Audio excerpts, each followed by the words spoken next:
Jam! Hello again and welcome to the Mana Pool. This is episode 475 of the Mana Pool. Oh, that feels good to say. Why is it that... Old. Well, I mean, yes, we are incredibly old. Why? Shut up, chair. Why is it that numbers that are divisible by 25 just feel like nice round numbers? Why is that? I think it's because it represents a quarter of something, and a quarter of something looks like a nice even fraction. Because when you split something into four pieces, it just looks, Yeah. So we're 3/4 of the way to the next 100, and it's definitive. It's 3/4 of the way. Sick. I agree with that. So here we go. 475. Oh, that feels good. I am Chewie, your lead dork and, number theory enthusiast, I guess. And with me, as always, are some other dorks, the first of which may or may not actually be back yet. I'm guessing not, then. Yep, sounds like not. So we'll wait for him. I'm Mike. I'm the rules guy and the game lore guy. And I'll take this opportunity to not be interrupted by Brian. Feels pretty good. Well, that's 2 weeks in a row. Oh, yeah, you're right. And I'm Dirk, the self-proclaimed greenest man alive and moral compass of the group. And I must also agree with Mike that without the interrupting Brian, it's been kind of nice not to be interrupted and all that. And apparently my wife just went upstairs, and then all of a sudden all my children just decided to be like, "Mommy's awake, Mommy's up." Oh, so they're elephants above me. I have a dumb question. Okay. Do I sound different now than I did a minute ago? Oh, now? You sounded different to me this whole call, actually. Okay, that's because you got because a different setup. That's because somehow I always have my microphone levels open so I can mute. Because that's where the mute button is for the microphone. Yeah. And for some reason, my mic was at 100%. I have no idea why. Okay. Yeah, it sounded like you were sort of on top of the microphone. Oh. Well, thanks for the heads up this 45 minutes we've been talking before starting the episode. It didn't sound like it was, like, grainy or, like, I thought it was distorting the call. It just sounded like that, you had your microphone really close to your mouth. Baby. Just hey, Dirk, how you doing? I don't know. I might stay up a little bit later tonight now. Oh my God, people, leave me alone. Just a second. And Mike, being one of the last 3 people in the universe that still use a landline, keeps getting telemarketer calls. So Brian is back this week, but of course he said, "Hey, I'm just gonna mute. Go ahead and start the show." And apparently just gonna mute means he got up and walked off. So Dirk, it's just you and me, buddy. Ready to carry this show? Phew. Like my back didn't already hurt. I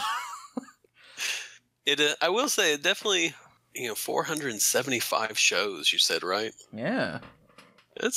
We've been doing this a long time. Oh yeah, it'll be 10 years in November, man. Why is my chair so loud tonight?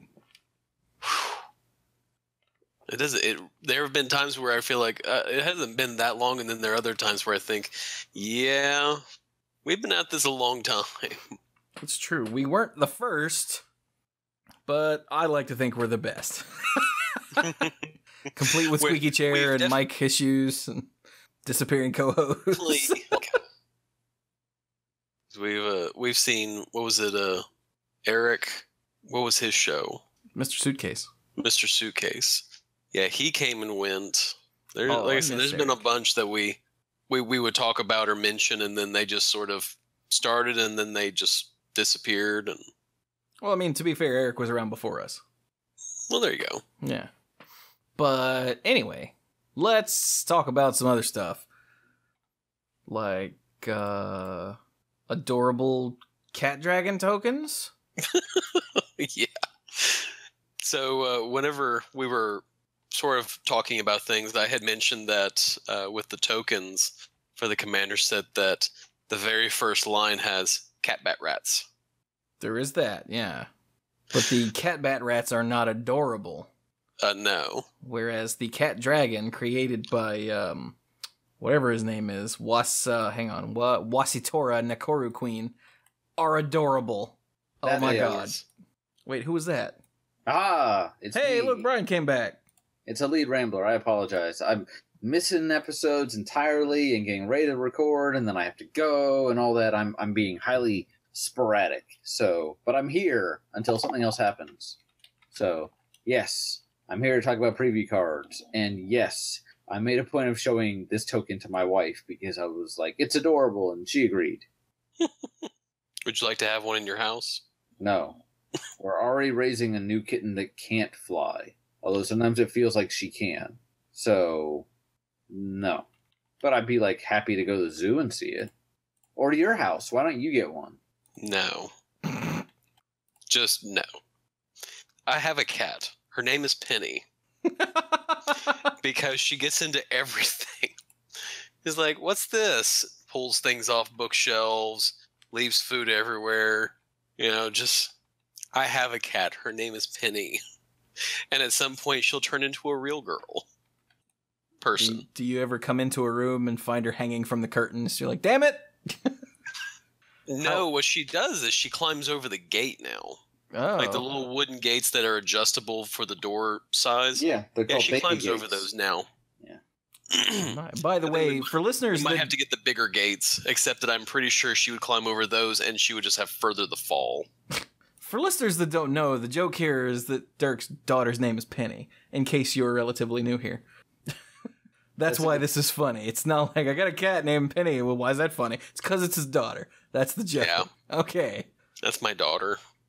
So, apparently, the telemarketer is actually talking Mike into buying something, because he's still gone.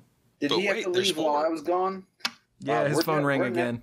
We're never getting through this. Are we recording right now? Yeah, Yes. we're That would totally... be why you were explaining that to listeners, yeah. That would be why, yeah. I'm glad you picked up on that. So, let's go to Commander, Brian for God's has to do sake. his intro.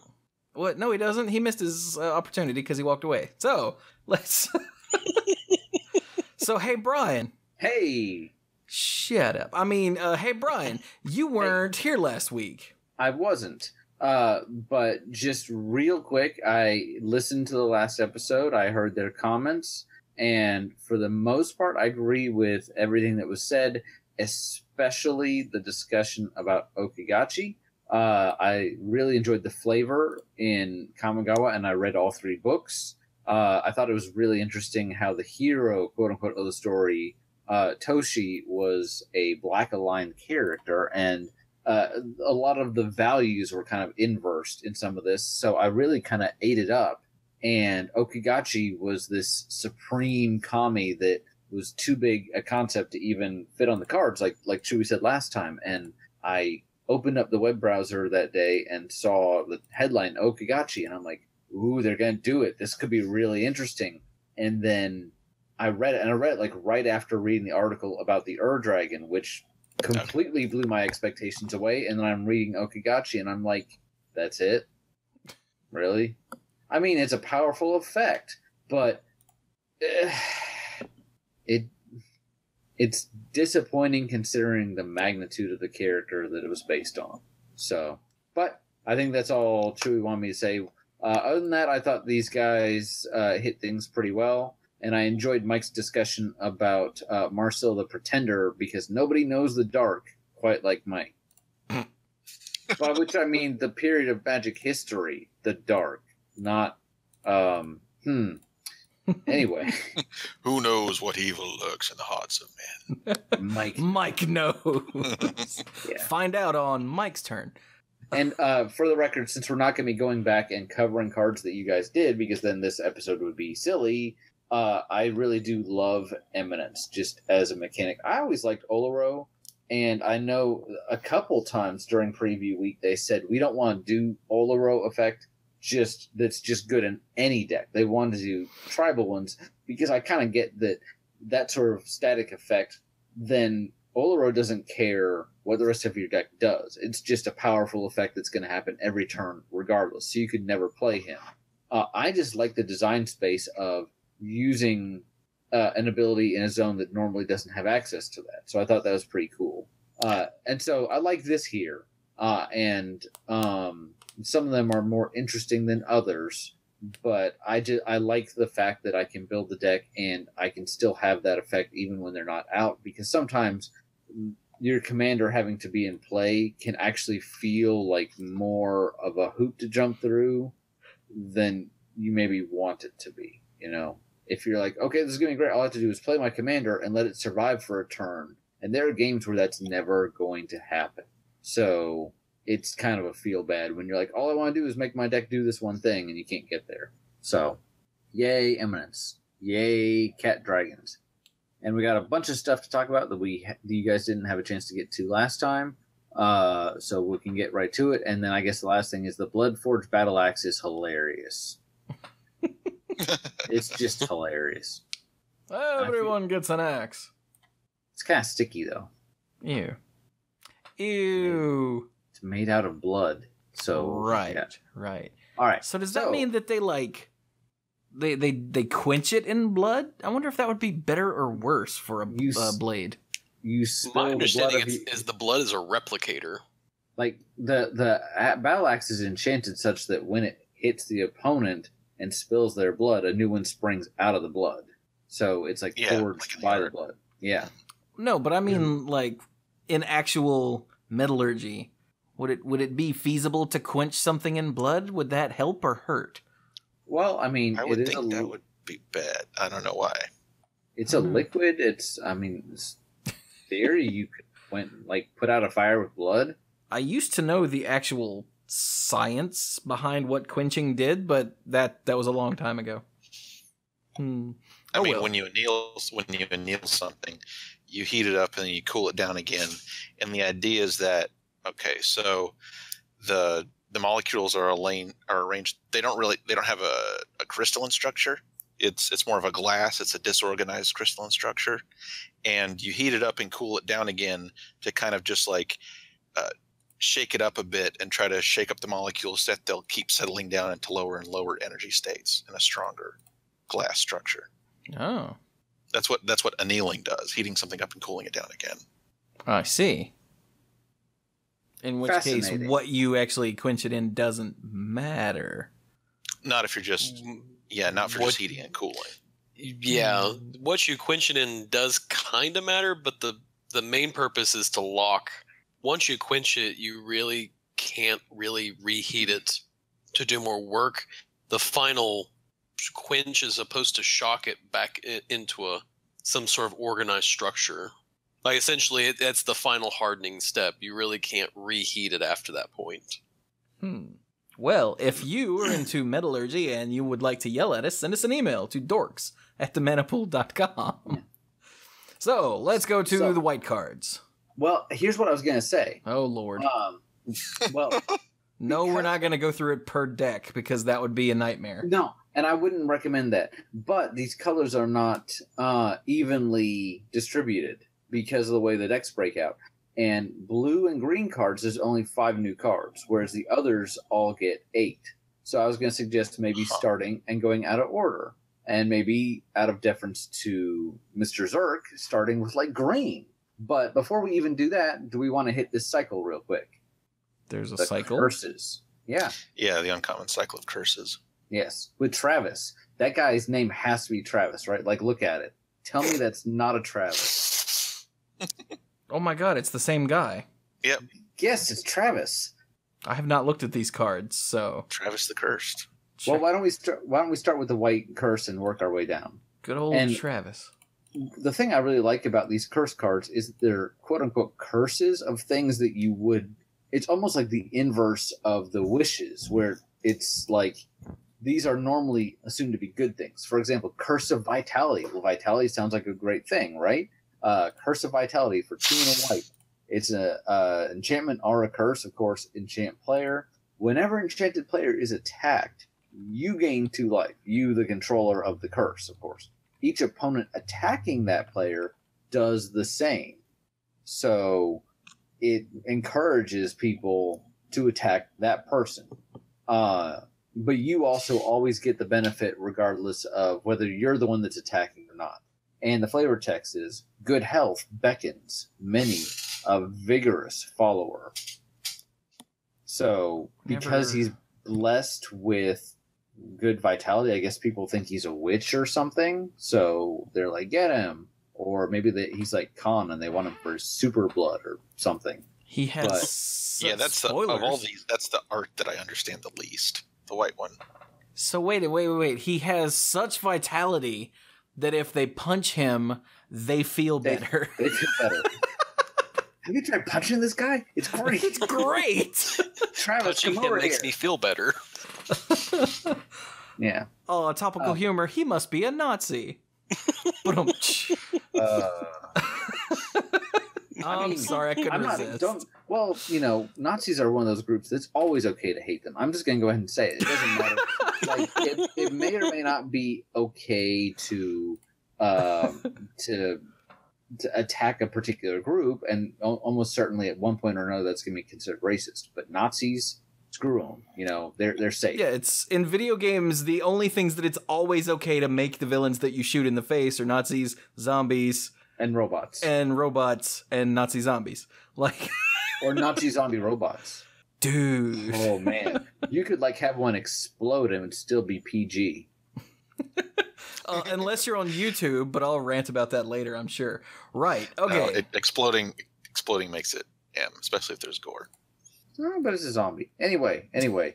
So what about the blue one? This one, I agree with Mike. This one makes a little more sense as far as what's going on as here. Far as the art, yeah. What's Travis doing now? In this one, Travis has the curse of verbosity. Costs 2 and a blue. I think Brian should have read this one. Whenever the enchanted player is attacked, draw a card.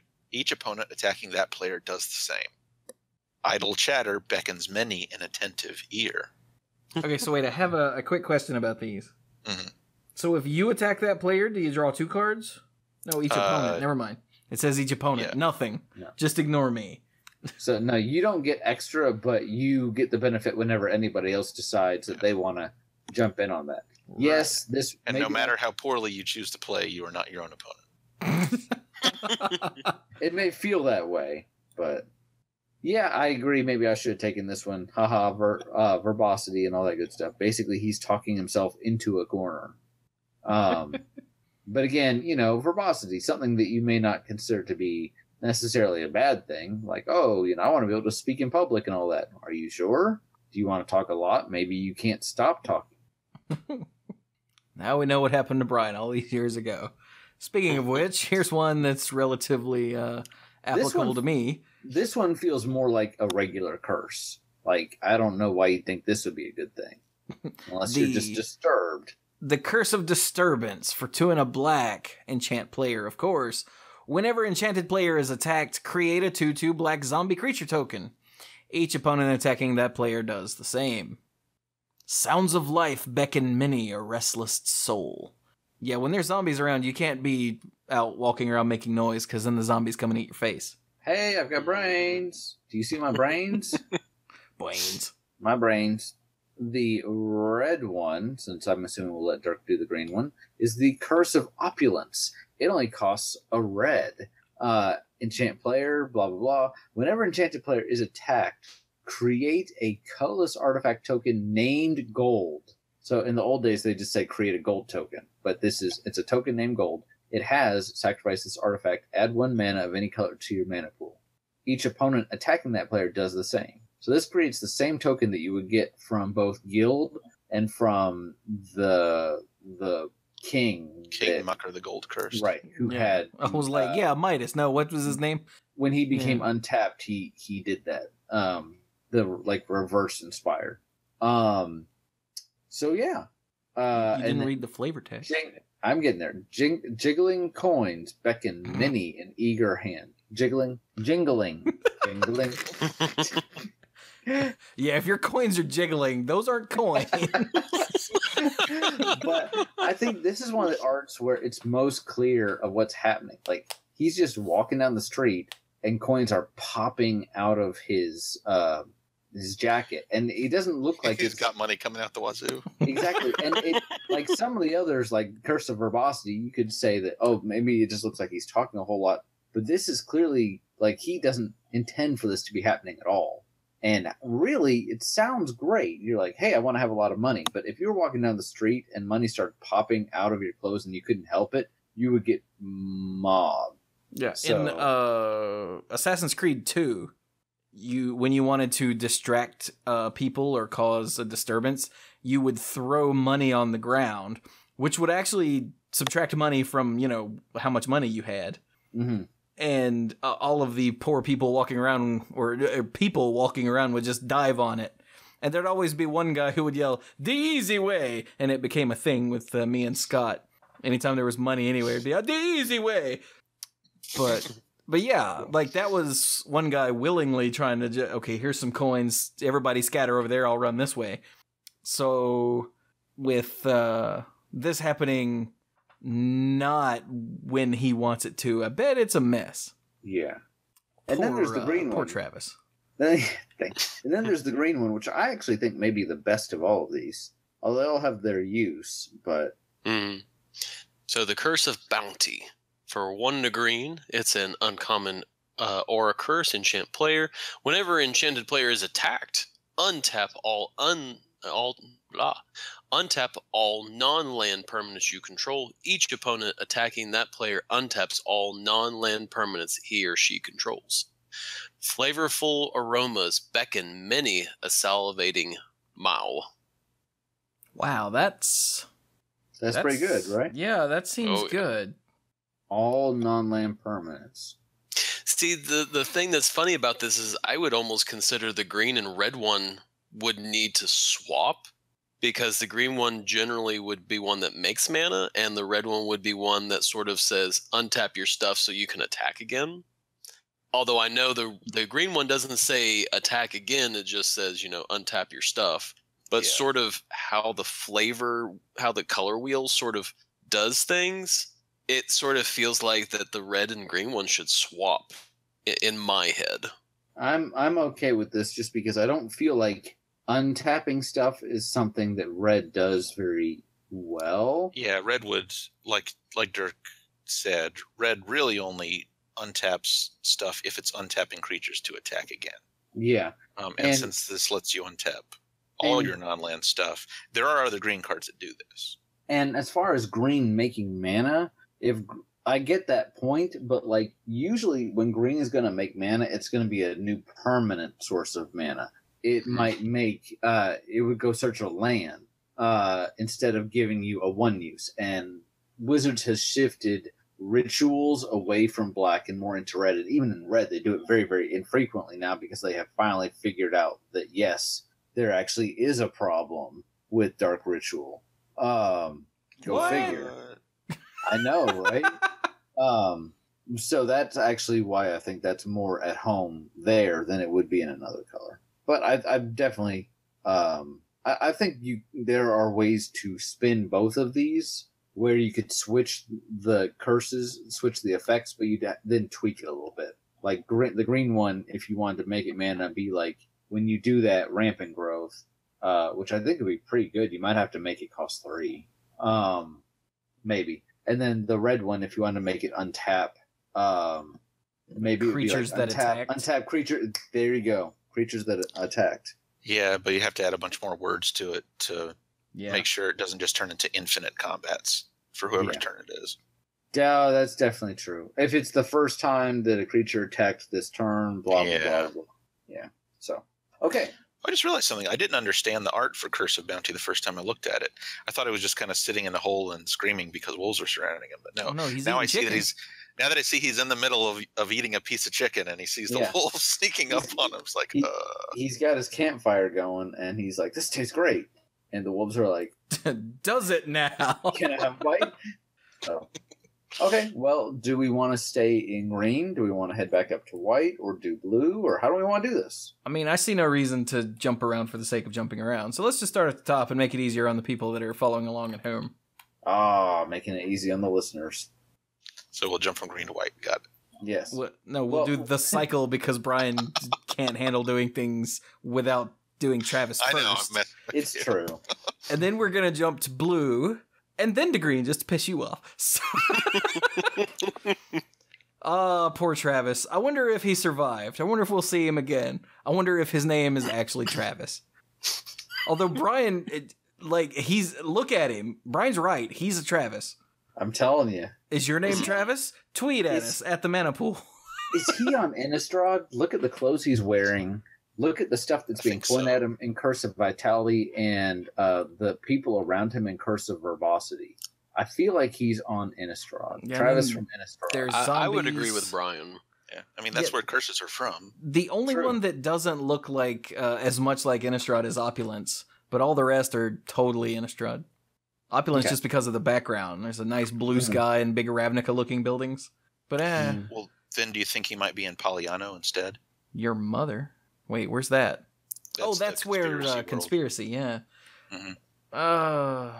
Maybe? I don't know. The others look a lot like I don't Innistrad. think he's in Ravnica. No, I don't think so. No. You and your Poliano. Don't give us your fancy words. That's what it's called. Shut up. So Chandelar. Maybe Travis is a planeswalker. Ooh. Oh. He just keeps getting himself into trouble. Oh, dude, he'll be the next 2-drop player curses after all. He'll be our next 2-drop planeswalker that sucks. It'll be Travis the Cursed. Yes, this has to be a thing. Okay, so getting back to the cards, I guess starting with white. Dirk, you were talking about, or at the end of the last episode, these guys were trying to figure out, okay, when we get together, who's going to play what deck? Because Wizards has finally figured out that, hey, doing 4 of these is a good idea because there's 4 people in the mana pool and they love this stuff. So we appreciate that. Even though we didn't get a freaking preview card, you know. Dirk said that he would probably do cats. Mike was on dragons, of course, and Chewie, I guess, then would do vampires, which leaves me with wizards, which I am stoked about. And then while we're waiting on Mike, Dirk was looking over the list for the cats deck, and he's like, "Oh, Brian, I'm so sorry." I'm like, "Why?" And he's like, "Because this deck just shuts down everything wizards want to do." And were you looking at Alms Collector when you said that? Because I was looking at the deck lists. Okay. So the first one is Alms Collector. For 3 and a white, it's a cat cleric that's a rare. It's a 3/4 with flash. If an opponent would draw 2 or more cards, instead you and that player each draw a card. So it's not like the Mind Thief where it just shuts down their extra draw completely. They still get to draw a card. They just don't get to draw more than one card. And then you're taking a cut of it. That's what this guy is a tax collector. He's an alms collector, so alms for the poor, right? Yeah, that's what that little fox dude, who the blind old man in Robin Hood, who was spoilers. It was Robin Hood in disguise. No, was he wearing tights? Well, now he is. I remember seeing that movie a lot as a kid. What? So the cartoon or the Men in Tights? The cartoon. Oh, okay. Mm-hmm. When I was older, I saw Men in Tights. But Alms Collector. So a 3/4 for Flash. A 3/4 for Flash. Yeah. A 3/4 for 4 with Flash. With this ability, I kind of like it. And I can see holding on to it until you're like, oh, I'm going to wait until somebody wants to draw more than one card. Mm-hmm. I would say that's great, but the ability to also flash out and mess up their combat, and then as long as it can stay on the board, it may help you draw a card or 2, or it may make opponents, play around it. Either one is fine. So yeah, I was about to say that the oh my god, my chair will not stop making noise. I was gonna say that the flash is what makes this card, because if it just had this ability on the board, then people would just kill it and then cast their big draw spell.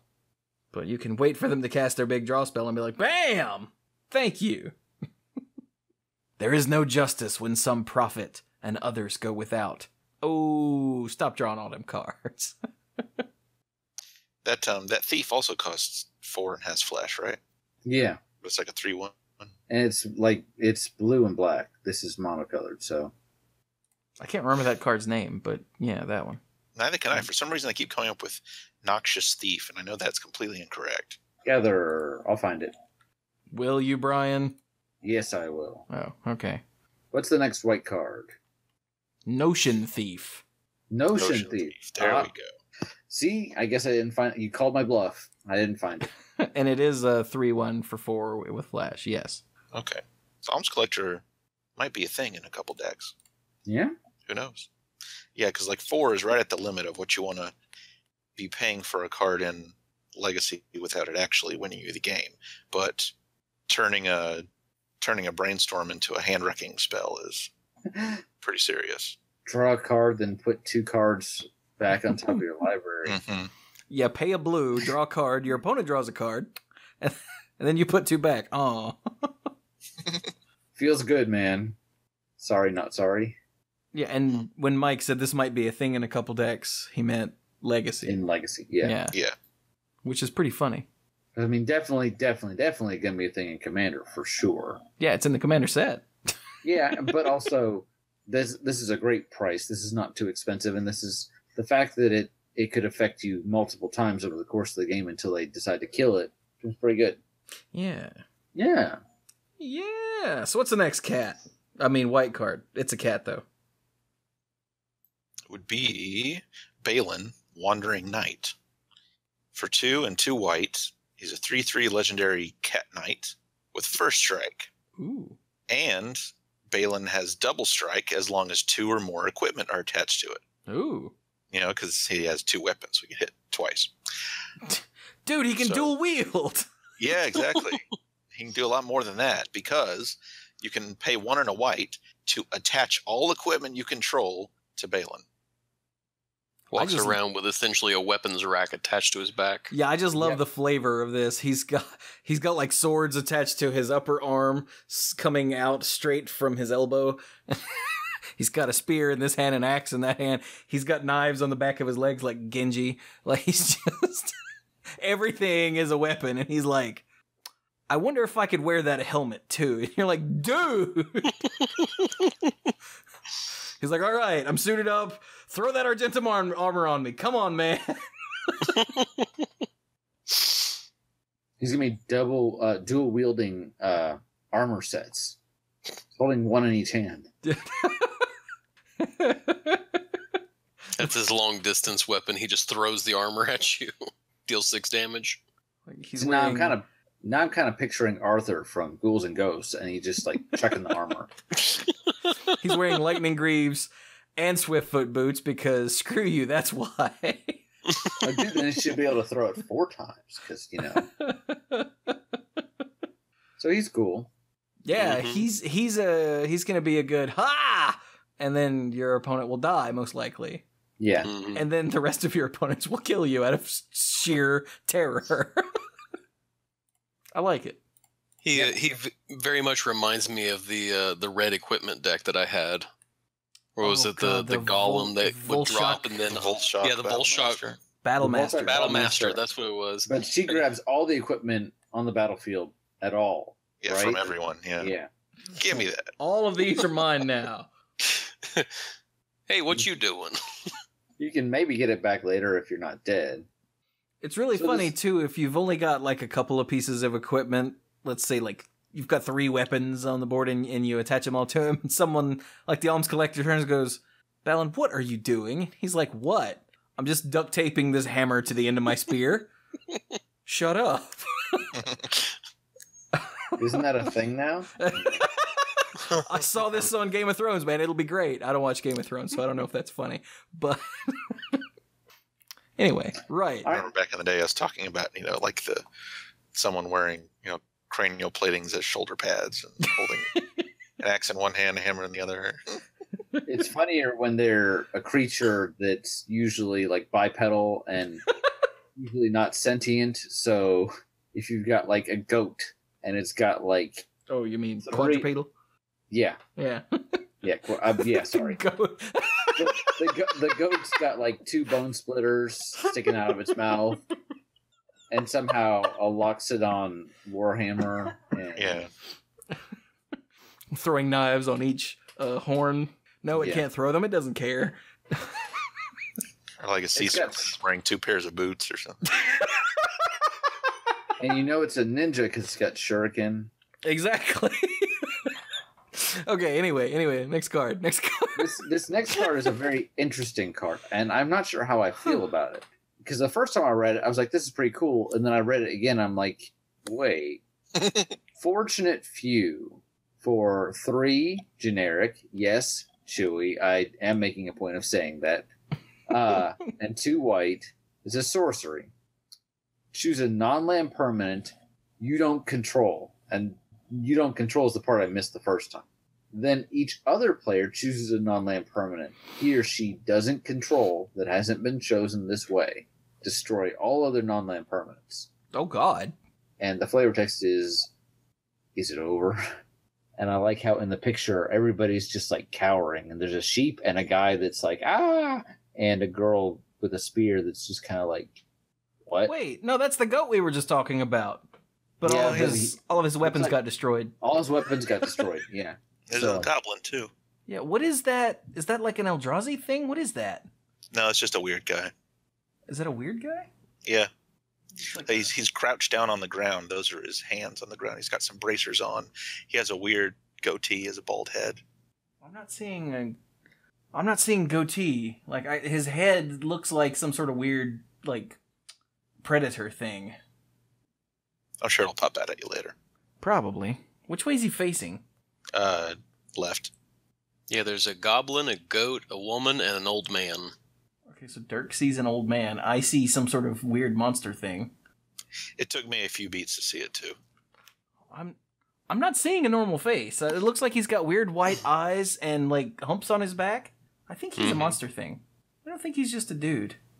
He's got dude hands. I don't know. Maybe he's an orc or something. I don't know. Not that it matters. Sorry, I got caught up in the artwork because I was trying to find the pieces of the poor goat's weapons.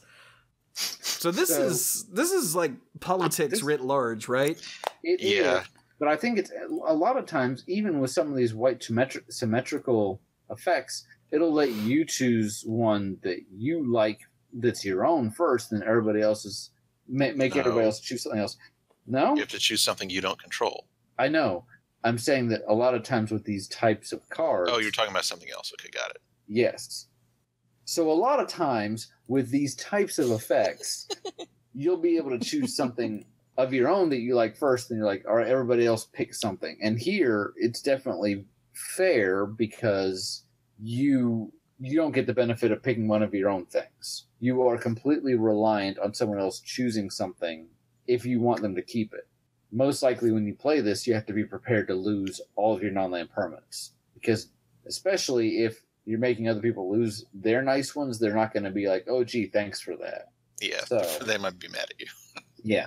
But other people might be like, oh, thank God, this is the only way we were going to be able to get rid of that Reaper King or whatever. So. It's just a weird card. Yeah, it's just a commander board wipe is really all it is. Yeah. Yeah, makes sense. Yeah. Okay then. Next up is Kindred Boon. For 2 white, it's an enchantment. As Kindred Boon enters the battlefield, choose a creature type. For 1 and a white, you put a divinity counter. Oh God. On target creature you control of the chosen type. Each creature you control with a divinity counter on it has indestructible. Please tell me that the Maojin don't say divinity counter. They say divinity counter. And so does that which was taken. This is kind of a different take on that which was taken, because that which was taken says each permanent with a divinity counter on it has indestructible. So it's kind of the same thing, except this is limited to creatures and creatures of that chosen type. But that which was taken to put a divinity counter on something costs 4 generic and tapping it. So this is definitely a lot cheaper. You're just restricted to what you can use it on. Yeah, that's like no mana at all for indestructible. It's pretty serious. At instant speed. Yeah. Just like, oh, you want to blow that up? No, you don't. Wow, that definitely doesn't have timing restrictions, does it? Nope. Damn. Not even slightly. Which deck is that in? Control of Kindred Summons? No. Charge? No. Which one is this? What's the name of this card again? Boon. Kindred Boon. It's in the Vampire deck. Oh. Nice. What a bunch of jerks. Wow, there's a bunch of kindred cards. Neat. Yeah. Yep, there's a cycle. That's a cycle too. But unless you want to... Uh-oh, Brian heard me say cycle. Nope. Keep going. I'm good. I can control myself. You're gonna talk about a cycle. Oh. Okay, then let's. How about the Daggeron? Oh, look at him. He's so cute and happy. Mm-hmm. So this is a very dark card anyway. Yep. So the Scale Lord Reckoner. For 3 and 2 white, it's a 4/4 flying dragon that's rare.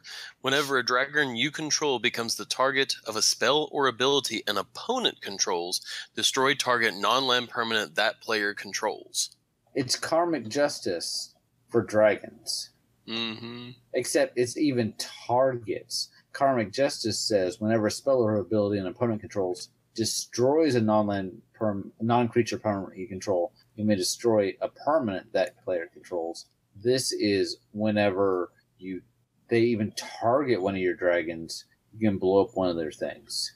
So if a dragon catches you looking at it, the dragon will come and eat your creature. Yes. Mm-hmm. This is why you don't piss off the DM. Just don't make eye contact with them. I'm reminded of a very old, I think it's Penny Arcade, where there's a D&D going on, a D&D campaign going on, and somebody pisses off the DM, and he just points at him and goes, "A dragon eats you."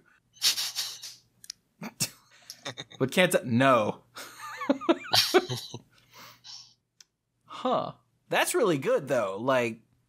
Sure, you can kill one of my dragons, but you'll lose an eye doing it. Mm-hmm. I like it. See, I like that a lot. This is why I said this was a dark card, because it was you want to mess with my stuff, you go right ahead, but it's going to cost you. I would have to agree. Yeah.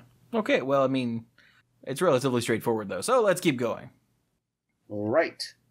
Mike? So this is a cool one. It borrows some technology that they used for some of the conspiracies and the conspiracy sets. So the Stalking Leonin, for 2 and a white, it's a rare cat archer.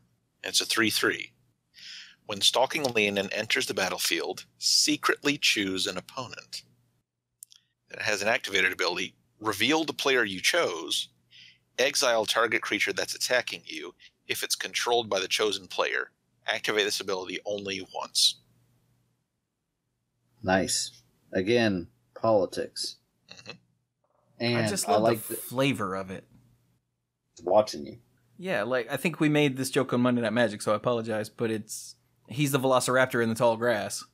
Well, stay out of the long grass! And then, ah! Clever girl. No, that was the good movie. I was talking about Lost World. That one wasn't too bad. It didn't have a Velociraptor, a daydream of a Velociraptor on a plane. Alan! So. Oh, let's not talk about 3.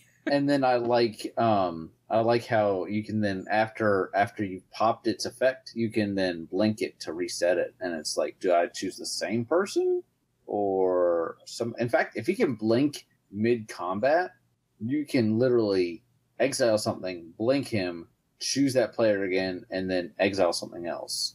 Oh wow! Hey, look, something that's good with Deadeye Navigator. Ha ha ha ha ha.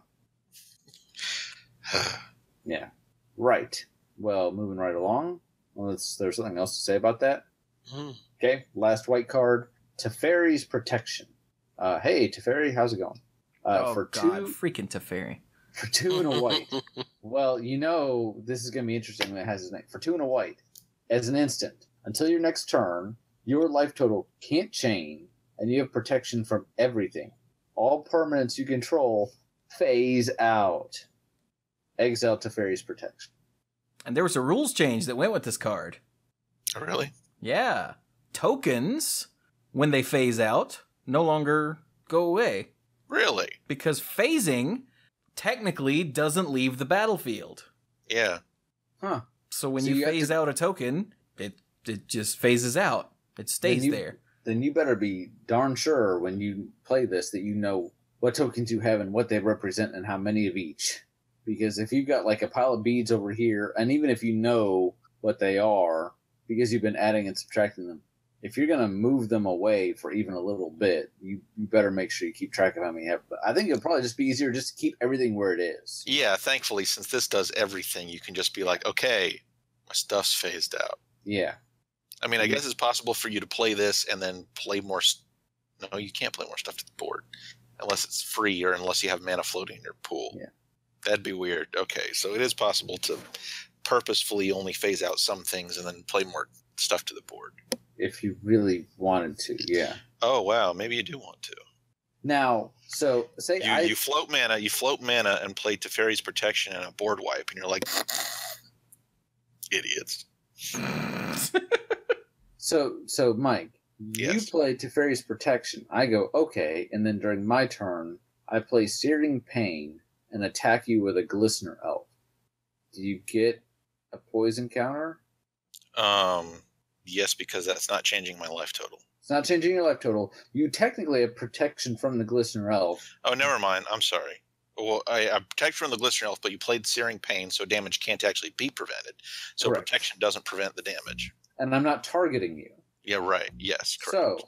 So you get a poison counter? Yes. Nice. I can kill you when you're protected by Teferi. So you get a poison counter, but you don't actually take any Damage. Oh, because do it's a take Glistener damage. Elf. Yeah, never mind.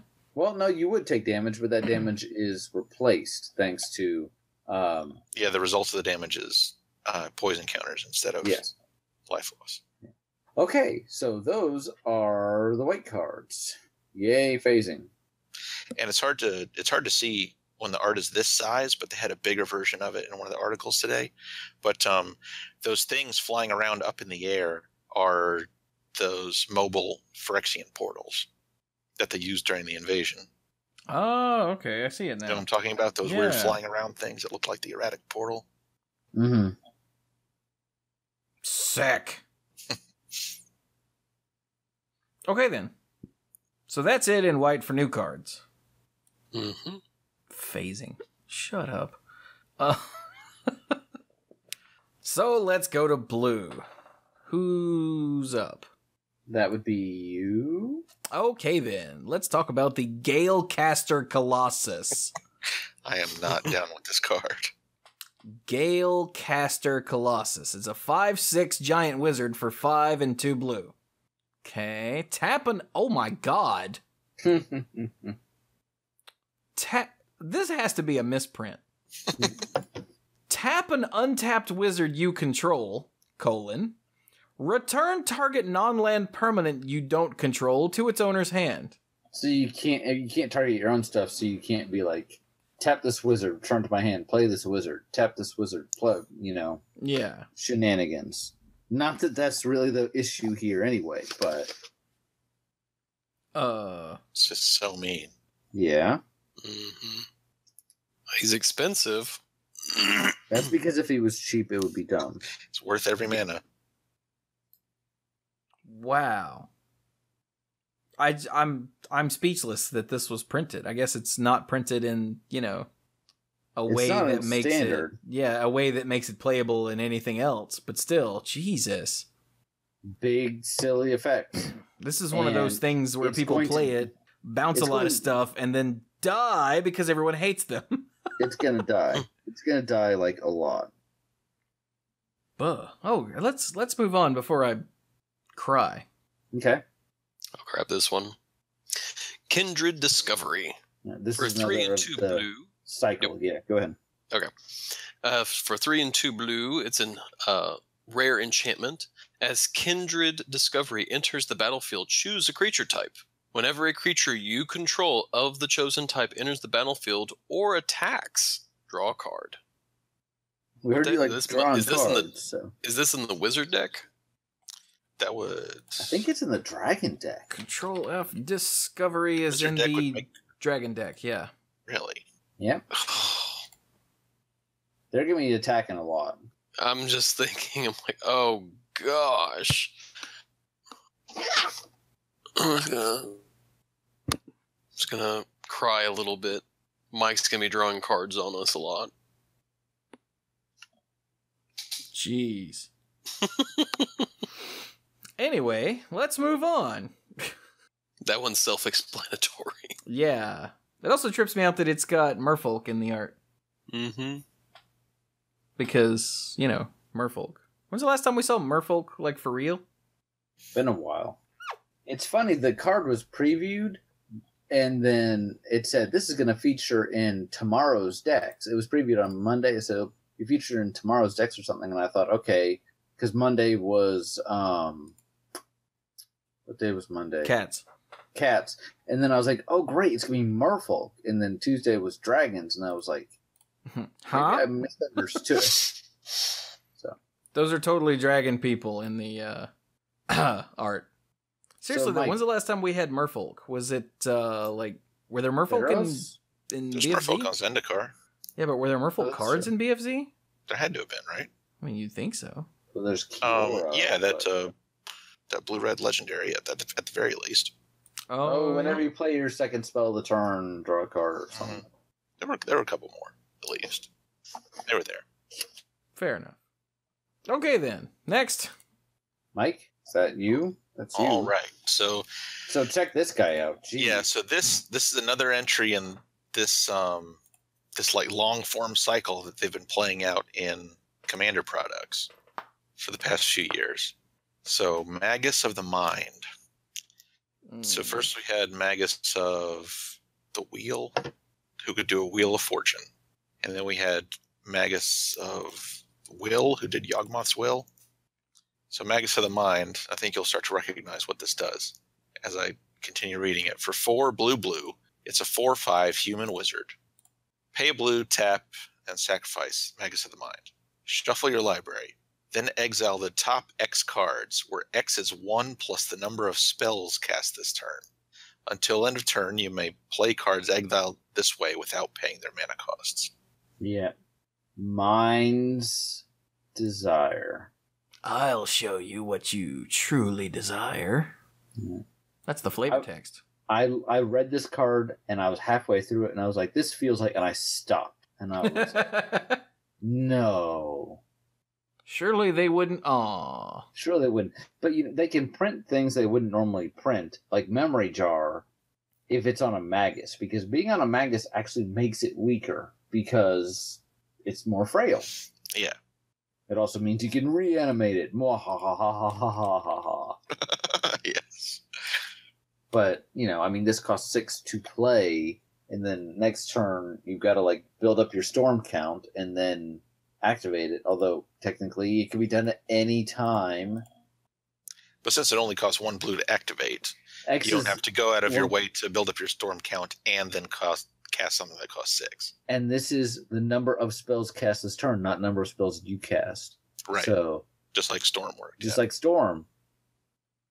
Ugh. It isn't quite the same as. Wait. Now I got to read Mind's Desire Yeah. just to make sure I don't say something erroneous.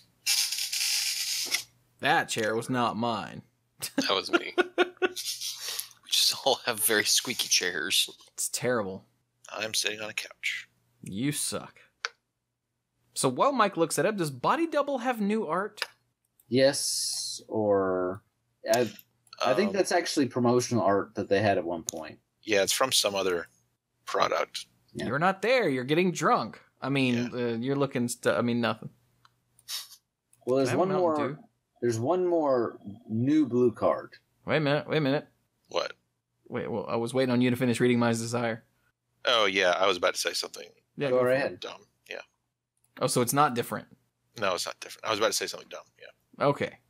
Good. Okay, so there's one more blue card. Yes. It is the Portal Mage. Like Which Three Kingdoms? I read the name and I was like, certainly they've done this. That you hear Portal Mage, and I'm just like, yeah. How has that not been taken before by any number of blue wizards? But here we are. For 2 and a blue, it is a 2/2 human wizard with flash.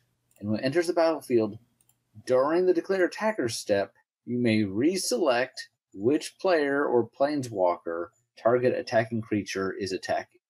And as a reminder text, you can't force it to attack its controller or its controller's planeswalker. So you can't be like, hit your master. But Wow. if Dirk is like, hey, Mike, I'm going to hit you with this giant cat. And I'll be like, hey, I actually want you to kill Mike's Ugin because it's going to win him the game. And you didn't listen to me, so now you're attacking the correct target intent. Or I want you to smash Chewie instead. Or, Yeah, in my face. Yeah. Or certainly you can redirect anything that's about to come to you. So. Wasn't this what everyone thought that, what was it, Warcraft or...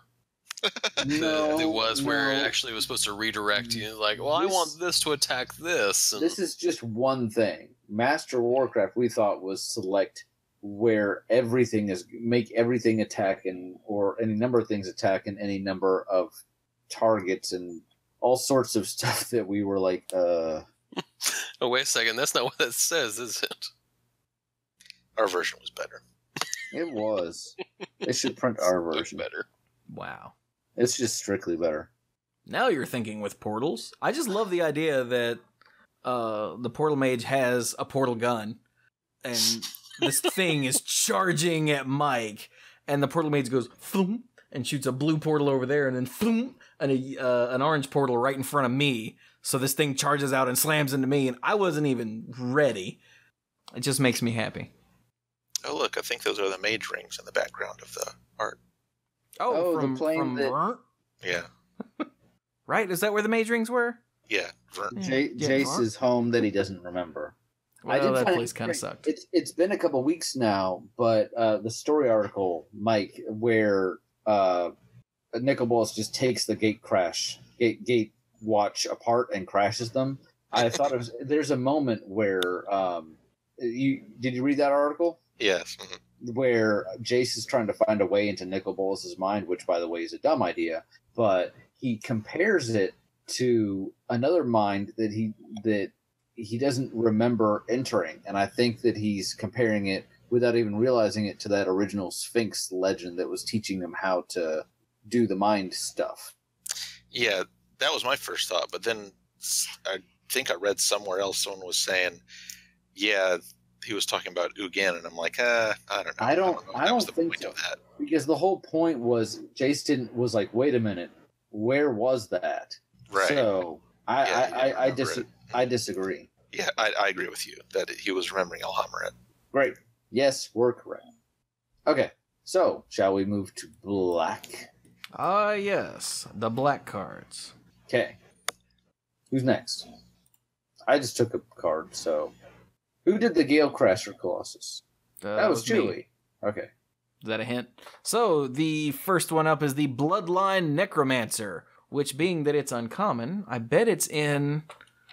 Bloodline... It is in... Yep, Wizards and Vampires. Cool. Makes sense. Because it's a vampire wizard. For 4 and a black, it's a vampire wizard. A 3/2 with lifelink. And when it enters the battlefield... Oh, I guess I should have read it. You may return target vampire or wizard creature card from your graveyard to the battlefield. I really like this card, but I wish we could put it in 2 different decks. Just add and wizard. Oh. Yeah. It's a great idea. Funny story there. During design, they came up with a cycle of these crossover creatures that would, each of them had 2 different creature types, and they would show up in 2 different of the commander decks, which is one of the reasons why why the people designing it first became aware of, yes, there are cat dragons in Magic's obscure game lore. But Bloodline Necromancer was the only one that ended up making the final cut. The rest of the cycle got abandoned. Fair enough. But it's relatively straightforward, so next... Yep. Do the Boneyard Scourge. That sounds like a dance. Do the Boneyard Dance? I don't know. Well, we should all get together and do the Boneyard Scourge. He did the Boneyard Scourge. That's a song I heard in my head, too. Oh my god, really? Yeah. Because that's why I said it sounded like a dance. Okay, we have problems. So, for 2 and 2 black, it's a zombie dragon that's rare and is a 4/3 with flying. Whenever a dragon you control dies while Boneyard Scourge is in your graveyard, you may pay 1 and a black. If you do, return Boneyard Scourge from your graveyard to the battlefield. That's good. Dude, wait a minute. Never Hold gonna on. give you up. Never gonna keep you down. Yeah, right? They did the scourge. Okay, so if anything dies for 2 mana, this thing just goes, surprise, and it just pops out and looks angry. Yeah, if any dragon dies. Jesus. Dirk, you have to read the flavor text, and you have to read it in a spooky voice. Okay. Death arrives on tattered wings and stolen bones. Holy crap, that's way more intimidating than I would have gone for. I would have been like, death arrives on tattered wings and stolen bones. Dirk actually made me pee a little. Good job with the peeing, Dirk. Wait. That's what I do. I feel like Travis the Cursed all of a sudden.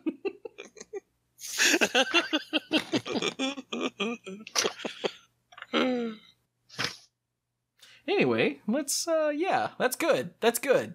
Like, right? That's good. There's just no two ways about that, right? Nice and cheap, easy to use. Yeah. Yeah, two great tastes that taste great together. Huh. Okay then, next. All right. So the Keru Mind Eater is one of those super creepy vampires that live on Tarkir. Yeah. Down in the swamps. Yep. The ones Super creepy. that like put faces over their own face. Yeah, but for some reason this one doesn't have its spare face on, and that makes it even worse somehow. Does it really? Actually, yes, because you can see its real face. So the Keru Mind Eater costs 2 and a black. For a vampire, it's a 1/3 with menace. Whenever the Keru Mind Eater deals combat damage to a player, that player exiles a card from his or her hand face down. You may look at and play cards exiled with Keru Mind Eater. So your opponent gets to choose what gets put away in exile. But only you and that opponent actually know what those cards are. Unless they decide to blab to everyone about them. That's really weird. It's kind of like it's a Night Vale Spectre-ish thing. Is that what that card was called? Night Vale Spectre? Yes. Yes. That's really weird. Like, it's so specific. And I guess that's flavorful, though, so... Yeah. I guess we'll give it a pass. It's just really weird. There's something that just doesn't feel right about it? Yeah, it's like, okay, they exile a card from their hand, and only you two know what it is. Mm-hmm. But only as long as, like, the Mind Eater's in play. If the Mind Eater goes away, then nobody looks at those anymore, right? Right. I mean, you can always see your own cards. Well, clearly they can look at them, but I mean... Yeah, but you can't. No. If something gets exiled face down, people are only allowed to look at it if something says they can. Well, then I'll just quit so I can look at my own card. Even the player that's why... Yeah, like that's why you can't just be exiling stuff off the top of your library to Pyxis of Pandemonium. You can't just pick up the stack and look at it anytime you want. Oh, that's true. That's true. But if it was in a place that was previous... Okay. If it was in a place that was where you previously knew what it was, then you'll just have to remember it. Oh. Yeah. Oh, well, I learned something today. No, if something is in exile face down, you're only allowed to look at it if something says you can. All right. Shall we keep moving? Sure. Okay, so next we have Kindred Dominance from the Kindred cycle for 5 and 2 black. Very expensive. It's a sorcery. Choose a creature type. Destroy all creatures that aren't of the chosen type. Without looking, which deck is that in? Demons. That would be in... We've already had one in dragons and already had one in vampires. It doesn't make sense for the wizard deck, so let's say vampires again. So it's in the wizard deck. What? Really? Well, Yeah, and it does make sense in the wizard deck in that deck is going to want ways to wipe the board without, killing itself. I guess the art is throwing me off. Yeah, that's why I asked. The art is incredibly indicative. I do really like this art. Yeah. In the end, the lights fade, the land withers, and only the dead and vile remain. Ew. All right. Well, Mr. Ew, why don't you tell us about New Blood? New blood. Delicious. It depends on how new. It doesn't say fresh blood. New blood for 2 black is a sorcery. As an additional cost to cast New Blood, tap an untapped vampire you control. Okay, so it's in the vampire deck. Gain control of target creature. Change the text of that creature by replacing all instances of one creature type with vampire. Ooh. And the flavor text. Now, isn't that better, Olivia Voldaren? Don't take that out of context. So that's really cool. Yes. You send a vampire over there to bite someone, and then it comes back as a vampire on your side. Mm-hmm. Seems good. It's a bit of a color bleed. No pun intended. for black, Good night, everybody.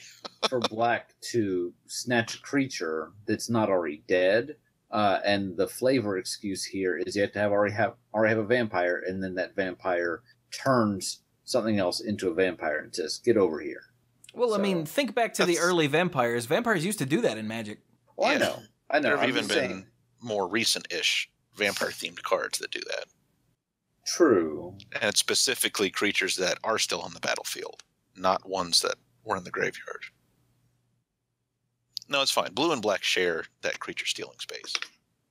Blue, black, and red share it. They just have slightly different ways of doing it. Okay.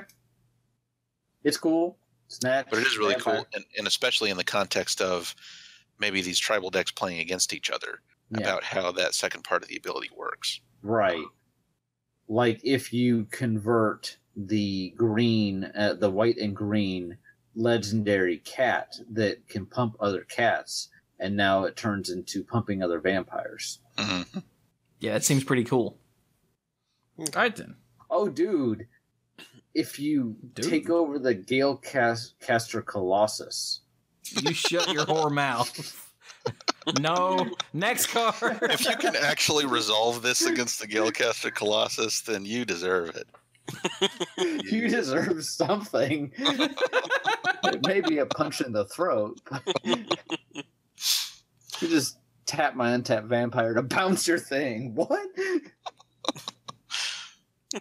It's one of the forgotten pieces of vampire lore. All right, next. All right. Patron of the Vein. Ooh, I For bet that's a 4 and 2 vampire. Patron of the Vein for 4 and 2 black. Vampire Shaman. That's a 4/4 with flying. That's rare. When Patron of the Vein enters the battlefield, destroy target creature and opponent controls. When every creature an opponent controls dies, exile it and put a +1/+1 counter on each vampire you control. Each, not each other, every other. Wow. So if it just had the first part, it would be pretty good. If it just had the second part, it would be really good. But they're on the same card. Yeah, I mean, if it just has the first part, I regularly play cards slightly worse than that, and I like them a lot. Yeah. Dark Hatchling, Necrotol, Yeah, I mean, I was just thinking, whenever I see a card that's just flat out better than Dark Hatchling, it makes me a little sad because I really like Dark Hatchling. But it's not good compared to the other ones that I keep saying. Pretty much the only thing this can't hit is something that is indestructible, because the exile trigger won't happen until the creature actually dies. So if you play this and target Ulamog, Ulamog's going to go, what are you trying to do? So, but for everything else, pretty good. Or if something has hexproof. Yes. But then if you find a way to kill it otherwise, like just combat damage or something, then you'll still get the trigger. Yeah. Well, if you took the time to go and get rid of something with hexproof, that meant probably a lot of other things died too. Probably. Or its controller made a poor choice. I really like this card. Oh, think about how sick this is with Innocent Blood. Oh, God. But it's just... Like, it's not just to kill that, and it's not just, hey, your vampires might get bigger. It's kill that, all your vampires, including this one, get bigger. For 6, man, it's a 5/5 with flying for 5 that kills a thing. For 6 that kills a thing, yeah. For 5/5 with flying for 6 that kills a thing. This is really good. It is really good. And what you neglected to point out is that the part about being a 5/5 is that it also made all your other vampires +1/+1 in addition to it. Yes. Seems good. Mm-hmm. So, this feels like a Mike card.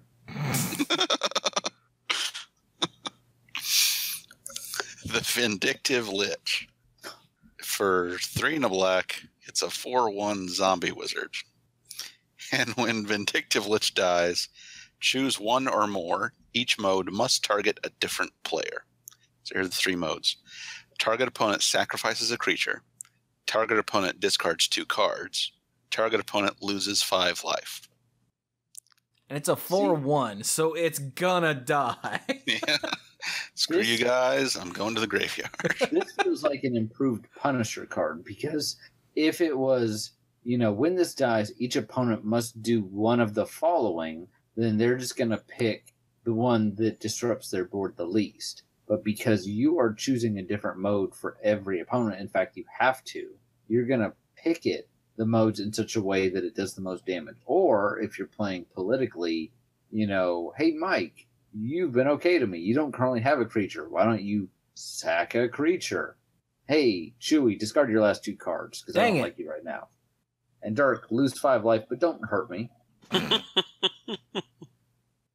Yeah, I guess you're just kind of screwed against Dirk when you play this at all, because I don't think he wants any of those things. You don't have to choose a mode. You don't have to target. That's true. You choose one or more. Yeah. So, I mean, you could choose like the second creature if you just want to be funny, if it doesn't apply to somebody, or discard cards if they don't have any. It feels like a waste not to pick something for each person, unless you are really in deep with somebody and the two of you are trying to not die. It feels like a waste to not select at least one of to select each mode. Feels like a waste to not use the whole card. Thank you. Yeah. All right, on to red. Yeah. Okay. Still in vampire territory with the Bloodsworn Steward. For 2 and 2 red, it's a 4/4 with flying. So for 4 mana, it's a 4/4 flying vampire knight. Commander creatures you control get +2/+2 and have haste. He's holding your horse for you, Captain. I think this is interesting. Creatures. This feels like it has Lieutenant a little bit, but yeah. So you've got Lieutenant a little bit. See that? No, just no. Now I am so. Sorry, I'm sorry. It's all right. I'm looking down, and I knew there was a reprint in here with Lieutenant, and it's Tyrant's Familiar, and it's something that matters as long as your commander is on the battlefield. So I'm not sure why they didn't put that here. Lieutenant, your commander gets +2/+2 and has haste. But whatever. Well, then, the way this is written, it has that weird angle where you can steal someone else's commander and it'll get the bonus. Is that not still? Oh, okay. I got you. Like the way I got you. Yeah. I see it. I see what you're saying. I see it. So the Lieutenant just has to do with whether you control your own commander. Right. At least one of yours with partners.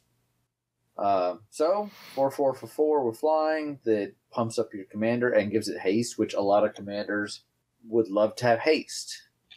I hate to say it, but the dragon angel demon dragon lady that never feels fair because Mike plays it. Yeah. Yeah. Kalia? Is that her name? Kalia the Vast. How much better is she with haste? A lot. Jesus. Yeah. So, yeah. Yeah. Nothing else to see here. Moving right along. Yeah. So wait a minute. So I know that the commanderness of a creature is intrinsic to it. Yes. But it's not intrinsic to the player whose commander it is. What do you mean? So it says commander creatures you control, but if I snatch your commander, even though it's your commander, it's still a... Because it doesn't say your commander. Yeah, it is a commander creature, yeah. Yeah, okay. Just making Being sure commander that... is basically a physical property of the card itself. Yeah. Right. I know that they made the whole commanderness of a thing a little odd. I just wanted to make sure it wasn't really stupid. Yeah, it's not a copyable characteristic or anything. It's just a property of the card itself. Gotcha. Okay then, moving on. Wait, Crimson Honor Guard. That's a thing. I'm looking that up. No. Not in Magic, just Oh. Commander 27. Yeah, thanks, Google. Jesus. Okay, then again, maybe that's it, because Google is telling me the first, 6 things are about Commander 2017. I'm thinking of the red guys hanging out when Vader goes to see the Emperor. Oh. Yeah, the Imperial Guards. Mm-hmm. What are they called? The Royal Guard. I don't know that they have a specific... I think they're called the Crimson Guard. Ha-ha! I don't know. I think they're just called the Imperial Guard. Mm-hmm. Okay, wait. Let me take out the word honor and see what I get. Crimson Guard. Oh, God, I'm getting... The Crimson Guard are those guys from G.I. Joe.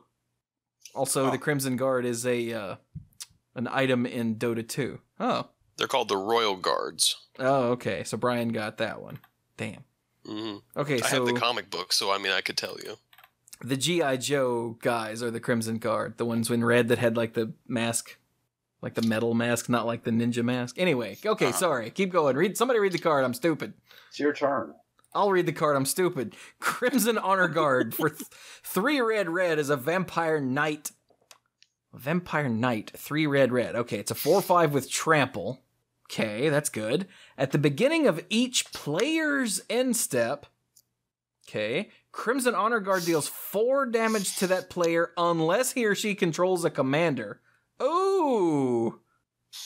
I also completely inserted a swear into the flavor text. Yeah, I did that too the first time I read it. The finest soldiers aren't worth a wit without a set of hands to lead them and a set of eyes to guide them. Wow, so if you don't have your commander for some reason, these guys just... Mm-hmm. Whoa! And almost knocked stuff off of my desk by punching the desk. And it's going to punch you in the face, even if you control it, if you don't have your commander out. Yeah, each player's end step. Wow. I think this is a card I might end up stealing from its own deck and putting in my Fumiko deck. I can see that. Yeah. Mike, it's not a demon. Don't let it hurt you. Oh, it'll hurt him. Okay, then. That's really cool. Cool. And, 4/5 with trample, that's really cool too. Mm-hmm. All right. Moving on, there's Disruptive Decorum. For 2 and 2 red, it's a rare sorcery. Goad all creatures you don't control. And what goad is, until your next turn, those creatures attack each combat if able, and attack a player other than you if able. Dinner and politics don't mix. That's, Huh. They introduced Goad, was it in the second Conspiracy set? Yes. I'm happy to see it return here. It's a cool ability. Mm-hmm. Although we're missing, the angry homunculus guy. The one who's just walking around flipping people off. Yeah. I love that guy. The crowds have always hated him. But yeah, this is this is cool. pretty sick. It's straightforward, it's Goad all creatures under control. They've all got to attack, and they can't attack you. Yeah, it's freaking awesome. Well, they can, but only if you're literally the only option. Right. All right. All right. So hey, look, it's another Mike card. Hey, Mike. Huh. Is it Chemister? It is. I'm sorry. That never gets old. It really does. It is a Chemister. For 2 and a red, it's a 1/3 Goblin Wizard with haste. Oh, it's a goblin. I missed that. Yeah, Goblin Wizard with haste. This is going to be good. Pay a red and tap. Exile target instant or sorcery card from your graveyard. Okay. Pay 1 and a red and tap and sacrifice Is It Chemister. Cast any number of cards exiled with Is It Chemister without paying their mana costs. That's a weird Good one. Stuff. Yep. High risk, high reward, I guess. like if you take the time to set it up, it can be great, but you have to make sure that it's not going to die once you've exiled all your best stuff. Yeah. I like it. Please tell me it's in the wizard deck. That's the only place it would really fit here. Yeah. He's a wizard. I think it's safe to assume that anything with a relevant creature type to one of these specific decks is going to end up in that deck. Yeah. Cool. Awesome. All right. Next we've got, somehow I'm getting the Kindred ones, or I've gotten the black one and now the red one. Kindred Charge for 4 and 2 red. It's a sorcery. Choose a creature type. For each creature you control of the chosen type, create a token that's a copy of that creature. Those tokens gain haste. Exile them at the beginning of the next instant. Hey, guess which deck that's in? Vampires. Okay, yeah. It is, right? Yeah. Okay, good. Because if that was in Dragons, I think that would be completely busted. For goblins, quantity is quality. Flavor text. So it's a splinter all your twins for 1 turn. Yep. Everybody gets another U, and then the other U can attack for free. Seems good. Mm-hmm. Yeah. Feels like a very overrun-ish card. Yeah. Yeah, it's a red overrun. Oh, okay. Nice. Cool. All right. I like this card too. Have you seen Shifting Shadow yet? Yeah. It's got a lot of words. It does. So Kind of needs all of them. Yeah, it does. So Shifting Shadow for 2 and a red is an aura, but it's an enchant creature, not a curse, because there's no Travis on this card. Nope. Enchanted creature has haste, and you ready for this? At the beginning of your upkeep, destroy this creature. Yeah. Sold. I never liked him anyway. Maybe it should have Travis on it. Reveal cards from the top of your library until you reveal a creature card. Put that card onto the battlefield and attach Shifting Shadow to it. Then put all other cards revealed this way on the bottom of your library in a random order. So, at the beginning of your upkeep, this thing will just go and die, and you will dig out another thing, which will get Shifting Shadow and have haste. Which is good because it's going to die next turn. Yeah. Your next turn. Like, the thing that's weird about this, well, I guess the thing that keeps it from being completely silly is that it only happens at the beginning of your upkeep. Yes, and if you destroy the shifting shadow or the creature that it's enchanting, then none of that matters. Stopped. Right. Yeah. So it's a red rare enchantment. It is. I mean, it's kind of cool, but it is. Oh, it's totally cool, but it's totally a red rare enchantment in Commander. Poor red rare enchantments. Well, this one's actually better than your standard red rare enchantment. Is it? I don't know. I mean, I see... I say that when I can scroll down a couple clicks and see Dragon Tempest, and I'm like, oh, that's something completely different. Yeah. So yeah, Shifting Shadow, maybe it is more of a traditional red rare enchantment. Yeah, it's just a little bit of chaos instead of a whole lot. Right. Now, granted, if you keep getting, oh god, this is in the Dragon deck, isn't it? Probably. Control F, shift. No, that's reality shift. Shifting. Nope, it's in the Wizard deck. What? All right. Oh, good lord. Shifting Shadows in the Wizard deck? What? Why is... Well, the Wizard deck is Grixis color. Well, yeah. Quick, let me sacrifice my Is It Chemister and get a... other thing. Scroll. Ethereum Horn Sorcerer. Yeah. Yeah, Magus of the Abyss. Actually, that'd be pretty cool. That would be pretty cool, yeah. Okay.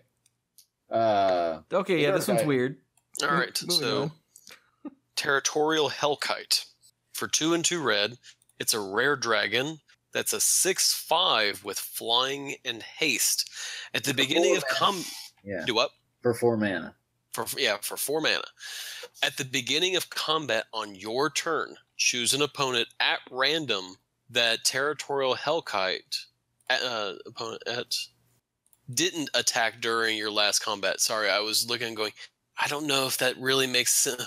Like grammatical sense, but never mind. All right. That didn't attack during your last combat step. Territorial Hellkite attacks that player this combat if able. If you can't choose an opponent this way, cannot choose an opponent this way, tap Territorial Hellkite. Right. So, if you're in a duel, this can only attack every other turn. If you're in a multiplayer game, it has to attack a random opponent every turn, and it can't attack the same person twice. It's very strange. And it can't attack planeswalkers. Mm-hmm. So, I understand the flavor of the card except for the name. Because you'd think Territorial Hellkite, it would want to attack someone that attacked you last turn or something. Yeah. Yeah. Yeah. Well, Instead of just flying around punching random people that it didn't punch last turn. Does the random opponent represent the person that set foot in its territory? Maybe? And it drives them back? And it's like, yeah, caw! it's just running around protecting its turf on all the different sides. That's what I'm saying. Oh, And okay. If you ran you off last time, then it just stays at home. Because you're clearly Well, it's not got going to flat come back. back, right? Oh, it's got a flat back. Yeah. Gotta make Yeah. sure its territory On is the safe before turns- it goes off and attacks again. Yeah, on the turns that it's tapped, it's going back to the roost and chilling. It's like, yes, I've done a good job protecting the... What was that? Nothing. This is nice. Hey, didn't I see you here yesterday? No, sir. All right, then. All Okay, right. well, now, thank you, Mike, for cleaning that up, because that was bothering me. I'm like, I don't get it. But now it makes sense. And it's a 6/5 with haste. Let's not Yes. forget that. For 4. For 4 minutes. Yeah. Yeah, like you do. Like you do. Okay, so green. Oh, hey, Travis. Who's up? Is it me again? It's Mike. No, I just read the It shadow. was- Yeah. All right, so the Hungry Lynx. Best Yes. cat ever. Yeah. Eat a good kitty. It's for 1 and a green. It's a 2/2 cat. Okay.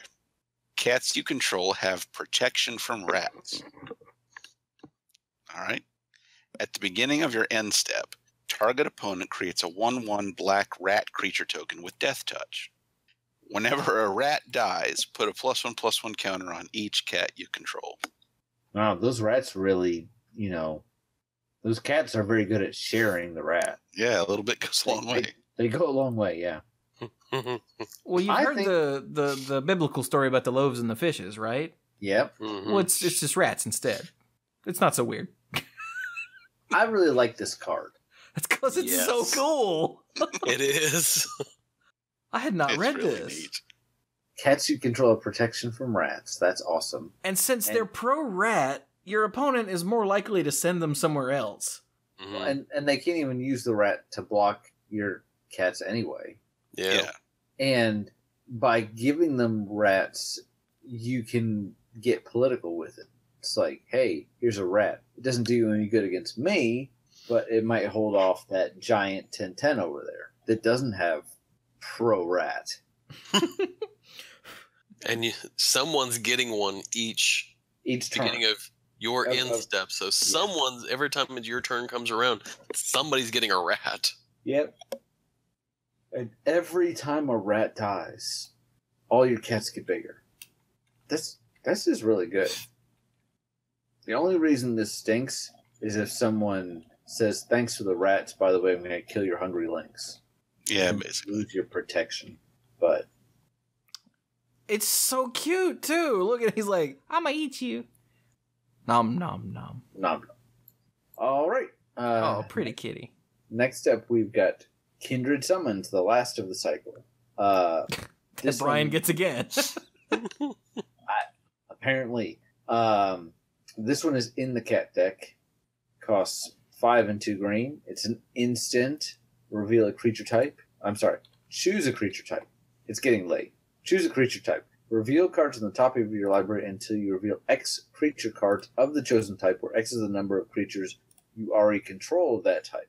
Put those cards onto the battlefield and shuffle the rest of the revealed cards into your library. Now, why isn't this in the wizard deck? Wrong colors. Never mind. I'm kidding. But, so, look at the creatures you have, count up the creatures you have of the chosen type, then reveal cards until you get to that many creature cards. Now, those creature cards of the chosen type. So, you say you have 5 cats, you name cats, and you reveal cards on top of your library until you reveal 5 more cats. And you get them, it's an instant, and they go right to the battlefield. It costs 7. An instant? It's an instant. Yeah. Yeah, but it costs 7. Like that matters, but...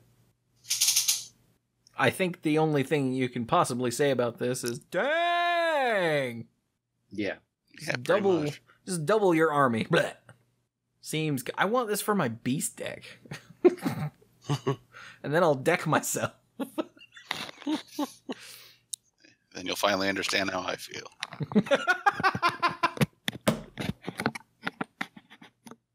Mike, Lord. forced fruition is not an opportunity. Brian, it says draw cards. Come on. It says draw too many cards uncontrollably. Yes. Forced fruition. It might as well be curse of fruition, damn it, Mike. Was Travis based on Mike? Well, if Mike grew out his hair a little more, and he shaved a little bit. Oh, no, that full stop. All right. So Chewie. Yeah. Oh, was it me again? Like the Kasali Slingers. You remember the Kasali? Yeah. I don't. Were they on Alara? Yeah, they're from Alara. They're from the Anaya part of Alara. Damn, I'm good. So the Kasali Slingers for 4 and a green are 3/5 cat warriors with reach. I missed the reach a minute ago when I read this. Ooh. And whenever the Kasali Slingers or another cat enters the battlefield under your control, you may destroy target artifact or enchantment. Everyone's a naturalized. All things will crumble, whether by time or by force. Was that racist? No. Okay. I think we're pretty safe to say no. Are these Nazi cats? No, because they're the ones that are destroying the artifacts. Anyway, we should not be topical. But yeah, there's really not much to say there. It's, what's the harmonic sliver for cats? Yeah. Mm. Yeah. So it's good in Commander because harmonic sliver, and what's the enchantment that does that? Aura shards. Aura shards. Yeah. Yeah. That's just brutal in Commander. So yeah, makes sense. Yep. All of your big scary things are going to die, and then when I run out of those, all of your mana rocks are going to die, and just more cats. All right, one more card. One more Brian, card. Finish Yep. this off. Traverse the Outlands. For 4 and a green, a rare sorcery, search your library for up to X basic land cards where X is the greatest power among creatures you control. Put those cards onto the battlefield tapped, then shuffle your library. I think this is Wow. probably in the Dragon deck because they said the sub-theme for the Dragon deck is Ramp. And wouldn't this be a great follow-up to the 6/5 is. Dragon for 4? It is in the cat deck. It's in the Cat deck. Never mind. Although what you said made sense. I didn't know that they had the ramp sub-theme thing, but nope. Yeah, they said every tribe would have a sub-theme, and dragons were Ramp, and cats were... What was the Equipment. Equipment. That's right. Okay, wait, what's vampires then? I don't know that they said. You could probably pick the deck apart and figure it out. I think the only two they actually came out and said were dragons and cats. Oh. So, well, okay, play a big cat and get lots of land. Dude, Teferi's Protection is in the vampire deck. I would have thought for sure that was in the cat deck. Huh. Anyway, sorry. Okay, So that's So the new those- card. Wait, those are all the new cards. like, they didn't add it. We had all the multicolored ones last time, right? Correct. Yeah, looks like it. Yes, Because we you read did. Inala, we read Kess, And Marisol, yeah, okay, and all the vampires and the kitties and the dragons and the humans that hang out with dragons or don't. The weird cat dragon that could be in either deck except not because the colors aren't right. Okay. Oh, we had a question on our website about how Mothus, Fiendseeker's ability worked. Right. About whether Mothus needs to stay on the battlefield for that second part to work. For as long as that creature has a bounty counter on it, it has blah, blah, blah, blah, blah. Yeah, and your answer to that seemed way more complicated than mine. But that's the reason. Mine is also the reason. So what's the bottom line? The bottom line is that we'll go with yours, Chewie, if you like it better. Well, the bottom line is that we were right on the episode. It doesn't matter if Mothus is out or not because of the way it's worded. The ability stays on the creature. Ah, see? Brian went with mine too. Yeah, so Mothus says, for as long as that creature has a bounty counter on it, it has this block of text.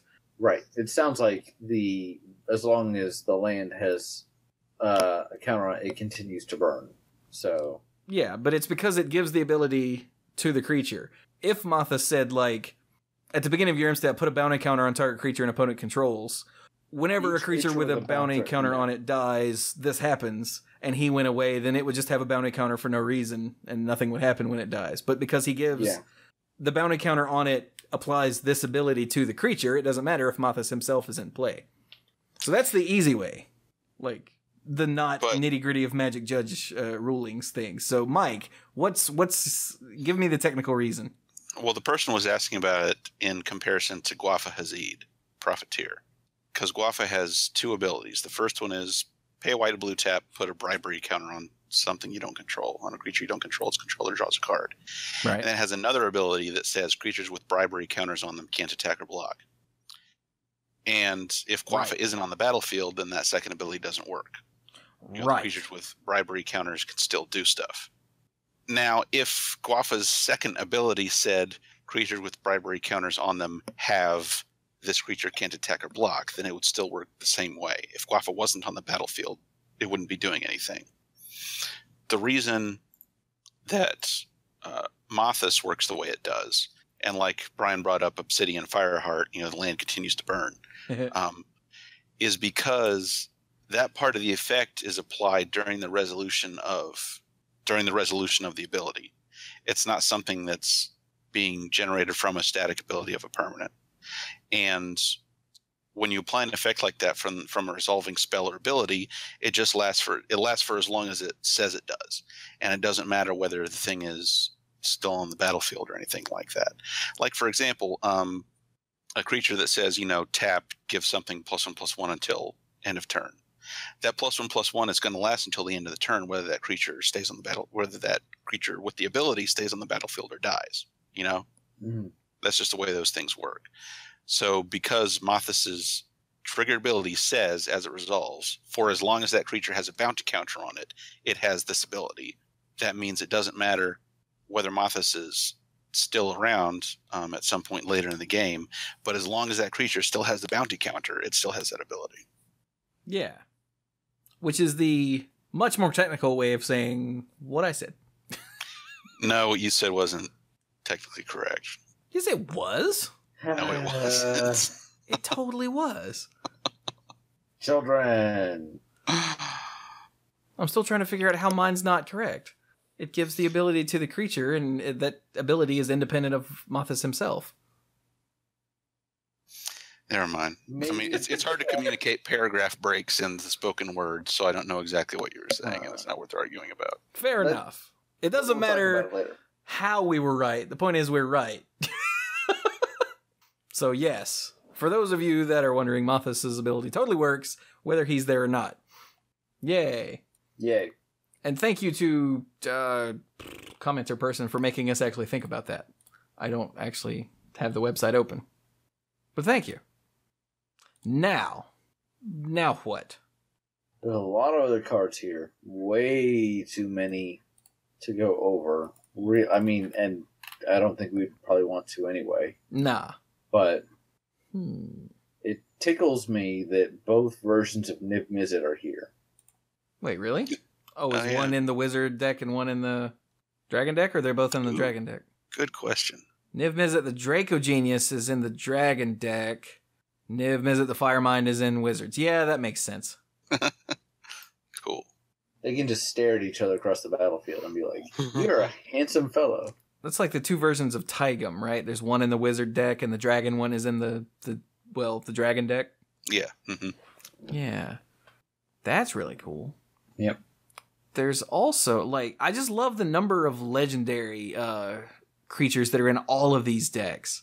Yes. Oh, yeah. Like Both the cats we have. multicolor and the monocolor, yeah. Yeah, in the cats we have Jazal, Jareth, Kimba. Oh, wait, no. Raksha. Jedit Ojanen of Afavra. You know, the good one. Yeah. Is that it? Yeah, I think that's it. But still, if you know what those cards are, then those are all like, damn, in the same deck, which, you know, is what you do with a cat deck. Yeah. In Vampires, you get Anawan. I completely forgot Blood Baron of Vizkopa was not legendary. Damn. You get Drana Calastria Blood Chief, the original Drana, the one that was a miserable wretch in to play against in Limited. Yeah. Oh, I guess that's all. And I guess that's it there. Still, those are some good ones. But the dragon one. Oh god, the dragons are like all Yeah. Okay, let's see. Ryusei. Come on, load. Oh, hey, the Regents. Check that out. Taigam, Wasatoria, Ryusei. Tarka, Bladewing the Risen, Crosus, Dramoka, Intet, Kolagon, Niv Mizzet, Draco Genius, Ojutai, the Scion of the Ur-Dragon, Silumgar, Teneb the Harvester. Okay, finally that's enough. Those are all legendary. And while we're at it, how about the Wizards? We get, okay, we get Marchesa, the Black Rose. Ooh, Dethrone. From the original Conspiracy. Nice. Vela the Nightclad, who I had honestly completely forgotten about. Arcanus the Omnipotent. Plane Chase product, right? Something like that, yeah. Is that where? Hang on. Loading. With like a ninja deck, right? Yeah, the ninja deck. Plane Chase 2012, yeah. Arcanus the Omnipotent, Azami Lady of Scrolls, oh goody. I guess if it's not the commander, it's not so bad. Nin the Pain Artist, Niv Mizzet the Firemind, and that's it. But again, isn't that enough? Yeah. So all of them except for the vampire one have a good amount. Even the vampire one has a couple, but where's the staff? Where's the what? Staff of Nin is in the cat deck? For the drawing of the cards, I guess. That's the one where I thought for sure it wouldn't be. Don't try and think too much about this. Please tell me, yes, Mirari's Wake is in the cat deck. Okay, good. Well, yeah. Wait, Abundance is in the cat deck and not in the... Okay. I don't understand. Wait, where would Abundance be? I thought it'd be in the dragon deck. Wouldn't that be just too good? Maybe. Yeah. I guess that'd be like putting Hunted Dragon in the Dragons versus Knights deck. Wait, did they do that? I thought they decided not to because we were all like, that would be a flavor, home run, and then they didn't do it, and we're like, why? And they're like, because it'd be way too good. Oh, okay. Hunted Dragon would just completely overwhelm the Knight deck. Okay, that's true. Hunted Dur. It was in Commander 2015. I was like, wait, no, there's another printing. Nope, it's Commander. We're good. But not this Commander. Right. Dude, did you guys see? Probably not, but on Magic Online this week, the throwback Standard Gauntlet is back, and it's Ravnica Standard. Ooh. Oh, cool. We talked about it on Monday Night Magic. Things like Pickles and Dragonstorm when it was in Standard and stuff like that. It's pretty neat. Nice little time capsule. We got to explain the Pickles deck to Clues and then watch his soul get destroyed. He hadn't... Really? Yeah, that was before his time. He didn't start till Zendikar. Oh. Which is a long time ago, but not as long as we've been around. See, now it sounds like you've kind of like deflowered him or something. I think he felt that way. Innocence away. Yeah, we definitely killed a piece of Clues when we made him read Brine Elemental and then Vesuvan Doppelganger. He was like, wait, how does... Oh... we were like, yep, that was standard. And extended. Yeah, but no one Extended cares was about so extended. I'm just saying it was a thing. It's like, oh, hey, Fist of Suns is in the Dragon deck. That makes sense. Oh, yeah, these artifacts that we were curious about. Okay, artifacts. Here we go. The Cat deck gets the Herald's Horn and the Heirloom Blade. Yep, that's it. The Vampire deck gets the Heirloom Blade, and that's it? Yeah, that's it. Okay. The Dragon deck gets the Herald's Horn and the Mirror of the Forebears. And that's it. So that means the Wizard deck has a Mirror. Oh, and that's it. Okay, yeah, because each one is in 2. Yeah. That because we mentioned that last week that they were uncommon, so that means they were probably not in all of them. Because the way they do rarities for these prepackaged sets for new cards isn't random. It's actually very specific. Yeah. So, like, if one of them had been common, we could have just assumed, well, that's in all 4 decks. Right. None of like, them were. Like the new land is common. It's in all 4 decks. Path of Ancestry. Yeah. There we go. Mike's good like that. Mike's paying attention. Okay, then. So, should we just wrap it up then? Mm-hmm. Yeah. By the way, the Cat Dragon is adorable. The Cat Dragon token. We said it at the beginning while everyone was gone. I'm saying it again so that they can hear it. It's adorable. Okay. So, how about some final thoughts then? I guess I'll go first. Yeah. I had already told the guys that I had swung by Lucky's so that I could go ahead and order my commanders. And, whenever I walked into the store, Lucky was like, hey, as to say, I remember you. You're with those dorky guys. He was like Santa Claus in the M&M's commercial they play every Christmas. He does exist. So yeah, I walked in and chatted with him for a little bit, got my boxes, and unfortunately my wife yelled at me about the stop to Lucky's. Not for the fact I stopped to Lucky's, but so yesterday, which was when this all occurred, when I got onto the highway, it turns out there was an accident on 85 that took 5 lanes of traffic and brought it to 1. Wait, yesterday? Yeah. What time was that? Around 5. Some between 5 and 6 o'clock. Okay. Earlier in the day, this was right where the 85s do their split. And yeah, unfortunately, I didn't get off the highway before I noticed this thing was happening. So I was stuck in traffic for an hour. I called my wife and was like, you need to go get the kids. Yeah.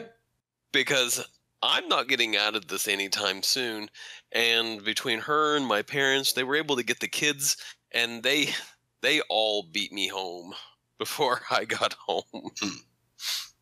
So she was less than happy with me because she was saying that I'd left school a little later than I was expecting to, but the fact that I had gone by Lucky's to do all this had put me further behind, and that because of that, I wasn't able to contact her early enough to make sure that we got the kids out.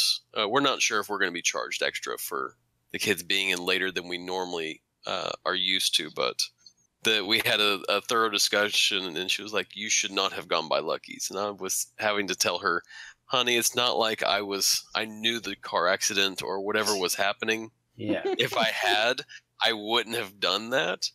It just so happened that, whenever I did this is what ended up happening. It's not like, I expected it. Yeah. So, but still, I got yelled So what had at happened was Dirk ran some people off the road so that he could get stuck in traffic. Yeah, that's right. Yeah. One that was about 2 miles ahead of me that involved, I can only assume it was a chemical spill because there was some sort of they had a truck out there that was spreading sand or was like it was cleaning up stuff that was on the roads. So I assume it was like gasoline from the car got on the road, and so they had to clean up a fuel spill. Good Lord. So yeah, that was fun yesterday. Wait, where was that? Like what give me a town, a city. It was Greensboro. I think I I think I just missed that because I had to go to Raleigh yesterday, and there were 3 accidents between Raleigh and Greensboro on the way home, and the last one was in Greensboro proper, and I'm like, come on, and I managed to choose wisely which way to go. Yeah, it was right around Grandover. Yeah, right where the 285 split. Yeah, it was right before Grandover. If I had taken the Grandover exit before you got to the hotel proper, I probably wouldn't have been able to avoid it. But when I was driving up, I was like, oh, this just looks like it's slow. And so I didn't get off. And that was a poor choice. Yep. It's just weird that I got caught in I got caught in the early parts of that and went around it. Huh. Small world. Mm-hmm. It's like we all live somewhere close to each other again. Mm-hmm. Which was my real point. Yay, Dirk's back. So, and with that, I've got to head out. Word? Well, good night, my friend. Alrighty. Good night, everybody. Good night. Good night. Brian? So I wasn't able to be here last week because I was out of town, but I had a fabulous trip to the frozen north, except it wasn't frozen at all because it's August. It's so hot. Yesterday I had a case in Greensboro, and after court I had to go around downtown because I was trying to... I can't really go into the why of it, but I went to the jail, then I went to a bank, then I went to another bank, then I went somewhere else, and finally I got in my car. I was doing all that on foot because it just didn't make sense to go back to my car. But I got in my car and left and got home almost 2 o'clock and hadn't had lunch yet. And it turned out, I was like, why do I feel so miserable? It turns out that, at least according to my car's computer, that it was 90 degrees outside and I'm in a suit because I always wear a suit to court.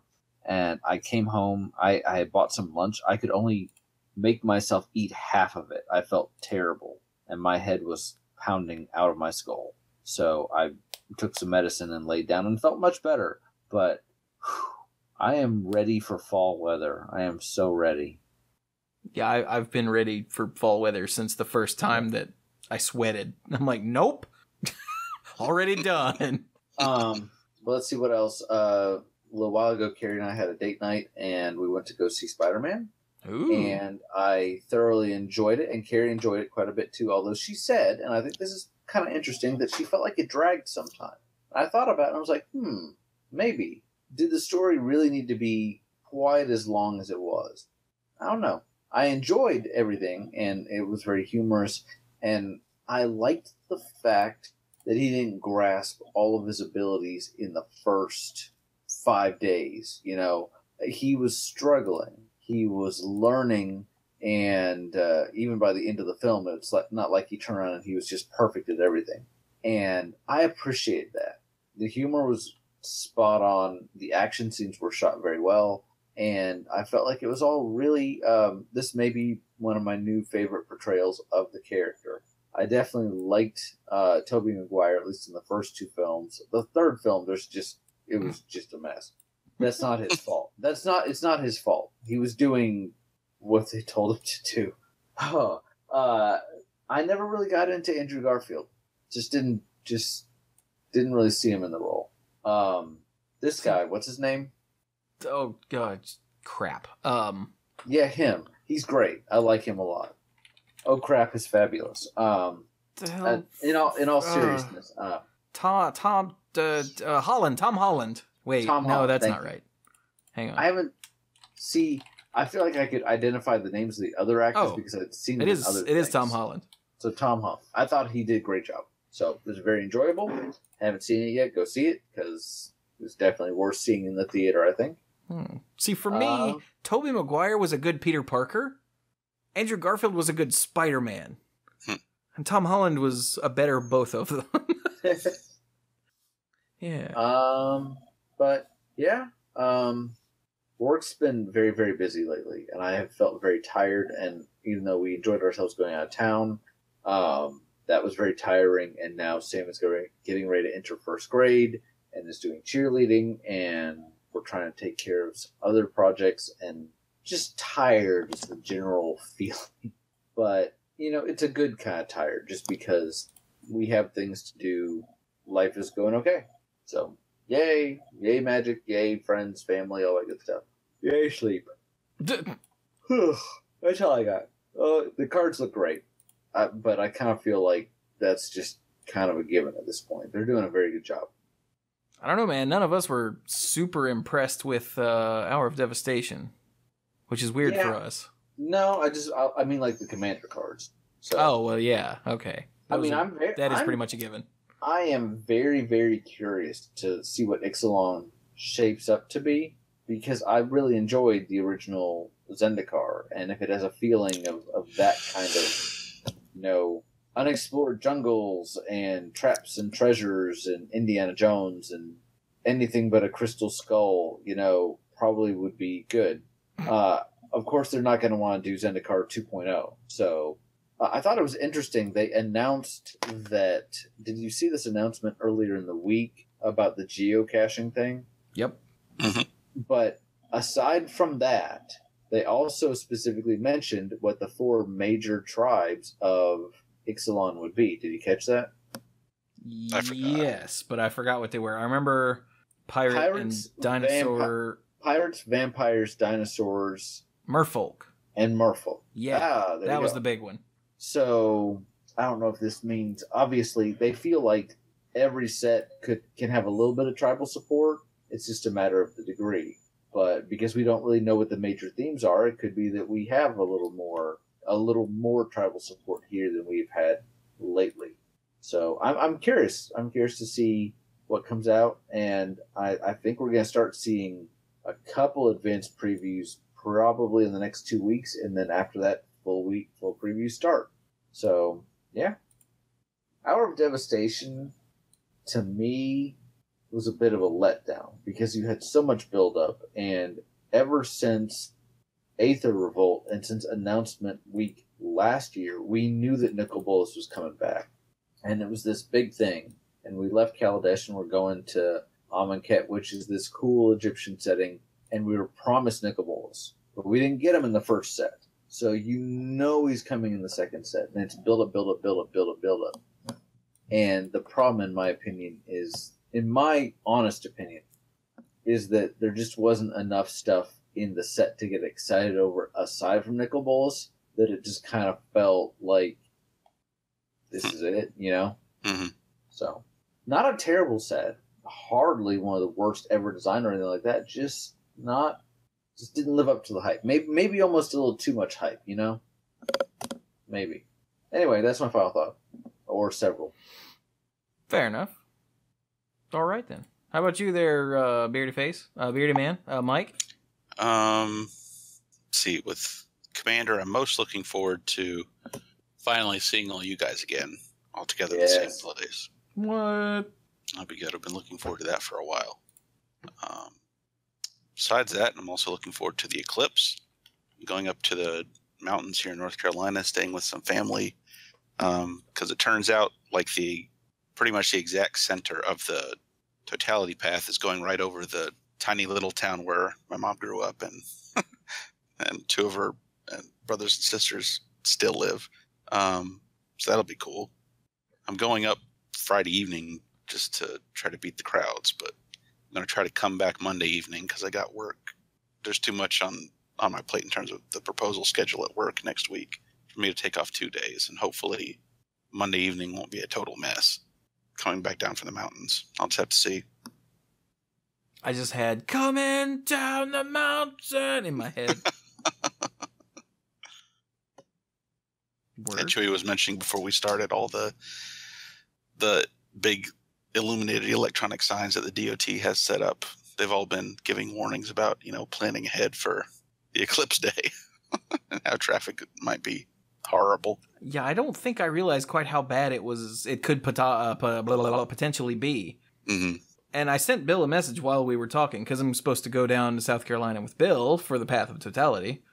And Bill said, I don't know if we could, because I sent a message saying, do you think maybe we should go down Sunday night and just get a room somewhere? And he said, I don't know if we could get a room now. It might be too late. And I went, surely Unless you can find some everywhere. overpriced Airbnb room or something. But like, surely every because all we need is a place to sleep. Surely every like random gimpy motel wouldn't have been booked up for the eclipse. He's like, I don't know if we could get a room. I'm thinking of just driving down at 4 a.m. and I'm like, So now I don't know if I'm gonna go down to see the eclipse because at 4 a.m. I've been in bed for like 2 hours, if I'm lucky. And even if I force myself to bed earlier, I'm not the kind of person who can just, I have to get up at, 4 o'clock in the morning. I better go to sleep at 10. My body is like, no. Like, I can't just make myself go to sleep. That's why, like, Brian is like, I'm going to go to the midnight pre-release, so I'll just go to bed at whatever early-ass o'clock and sleep a while. I'm like, I can't do that. That's amazing. So It's not easy, but I have tempered myself, not in blood, to try and make myself so that but it's still not like, it's just as easy as like making myself fall asleep. Yeah, if I try to like force myself to bed at 10 o'clock, what that means is that I'm laying there miserable for like 3 hours.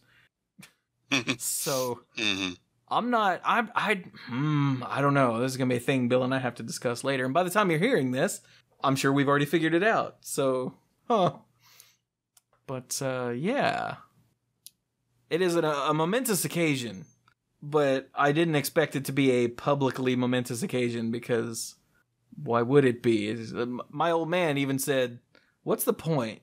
I was like, "'Cause it's awesome." He's like, "And?" I was like, sometimes my old man being practical to a fault really pokes me in the logic centers, and I'm like, he's not wrong. But you get to see something wicked cool. Yeah, that you won't get to see nearby for another 20-some years, I think, is when the next one even remotely close is going to happen. Yeah, something like that. Something like that. I don't know. We'll figure it out. It's a momentous occasion, even if it's fleeting. Oh, yeah. And it's so cool. And then, of course, the firebenders won't be able to firebend. Yeah, I saw on your Twitter account you mentioned the Day of Black Sun, and I was like, ha ha ha ha ha. Oh, wait, is that what they called it in Avatar? Yep. Oh, nice. I forgot about that. I just know that during an eclipse, firebenders can't bend fire. Yep. Oh, but I thought I was being clever. That's only for like the 8 minutes it's actually fully eclipsed. So you got to plan your stuff well. It's easy. You just set up a gank. It'll be fine. Anyway. Right. Well, other than that, I've been streaming Lucio Ball on Overwatch and streaming some Knights of the Frozen Throne deck tinkering on Hearthstone. Yay. And YouTube is trying like hell to drive away all the small channels. Oh, yeah? Yeah. So you know how Twitch has been like, hey, small channels that have at least some manner of audience, you can have subscribers and get bits and profit sharing from people buying games that you're playing, right? And it's brilliant that Twitch is trying real hard to help out the smaller channels. YouTube, I got a notification that said, hey, a bunch of your videos have been marked as not suitable for all advertisers. And I'm like, what? My channel, my videos, what? Because my videos, except for multiplayer videos, where I'm not going to ask my friends to censor themselves, because that's silly, my channels are clean. I don't swear much. I don't play anything that's like super ultra violent. And even if I do, it's still just a video game. Yeah. And 2 full pages of my videos in the video manager are marked as not suitable, which means they have few or no ads, which means they're up there without, adding to the income.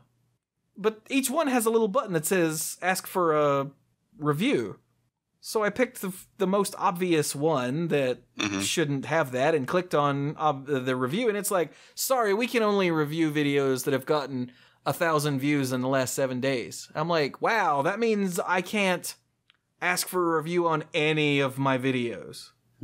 Thanks, YouTube. Well, how'd they even get marked in the first place? A new automated system. Just freaking everything. That was exactly what I thought, except there were about 7 more swears. But the words freaking and everything were totally in there. So yeah, much like the automated system that thought that several minutes of my Walking Dead review or Walking Dead playthrough were copyrighted by some German YouTube multi-channel, what is it? Multi-channel network. It's an automated system that's like, oh look, these are all unsuitable, and you can't get a review because you're not popular enough. So those of us channels that are still small and struggling to try to turn a profit on YouTube, which was never the point of YouTube at first, once you get to a certain size, well, of course you're going to start making enough money, and I'm nowhere near that size, and I'm okay with that. But still, the fact that YouTube is like, no. And I understand they have problems with, limited manpower and whatnot, and the gazillions and gazillions of people who would be clicking that review button, but that's not my problem. That's your problem, YouTube. Dicks. And some of it makes a little bit of sense, like the Left 4 Dead videos involve, shooting zombies in the face until their heads explode, and me and Bill and Scott and Squanto all swearing at each other. So that I can almost understand.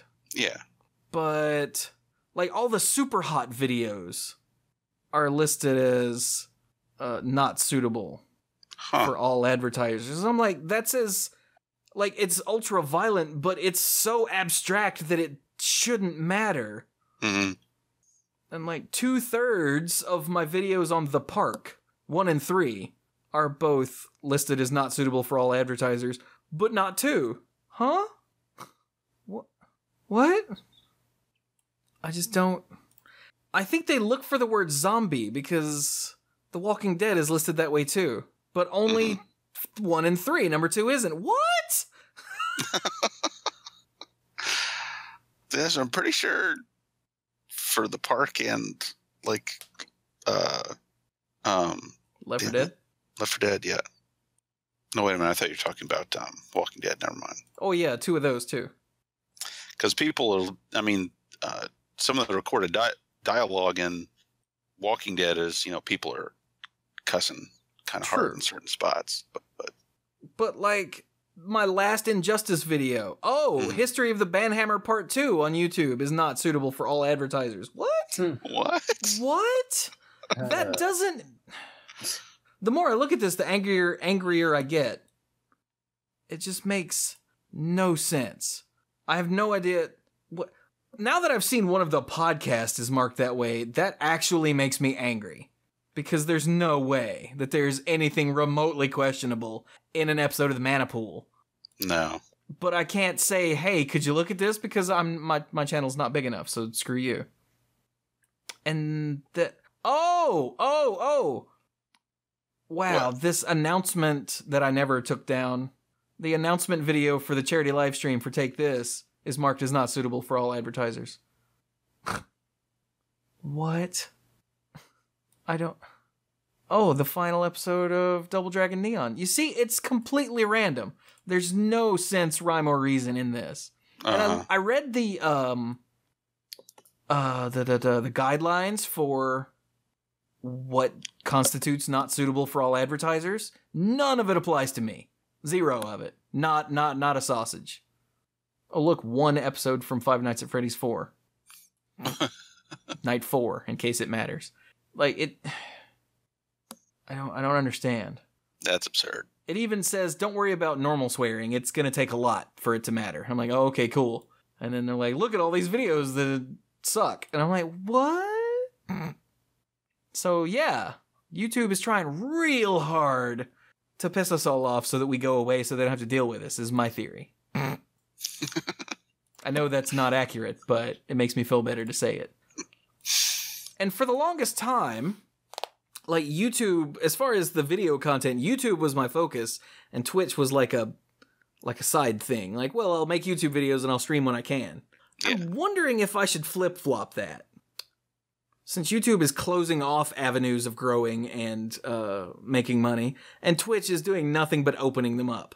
So, hey, if you have listened this far and you have an opinion, let me know. Send us an email. Yeah, or tweet at any of the millions of ways to get in touch with me. Let me know what you think. Like... Because as much as I love YouTube, I also really enjoy streaming. So I don't think it matters to me either way. hey, if that's where the opportunity is and that's where the eyes are going, then sure. I mean, the problem is my number of views on Twitch are way lower than YouTube. That's true. But then my numbers on YouTube are also pretty low, so it doesn't matter. As long as we do the podcast. Right, listeners? You damn right. But anyway, so I will stop complaining now, and we will wrap this up. So anywhere on the internet you want to find us, including Twitch and YouTube, and Twitter, and Facebook, we are The Manapool. There you go. And also, themanapool.com is where you find the archive of all of these here Manapool episodes. Yeah. And I had something else. No, I said that already. Okay, then. And if you would like to help support what I do with all of this nonsense, since YouTube isn't going to pay anybody, then you can go to patreon.com/themanapool and help support there. Every little bit helps, and I really do appreciate it. There are a variety of ways, of things you get for that you should go check out. Now I'm going to go, because as Brian said, it's late. So, this has been episode 475. Feels good. 475. Oh, nice round number. Of the Manapool. Thank you all so very much for watching, and help out Travis if you see him. I mean, go play some Magic.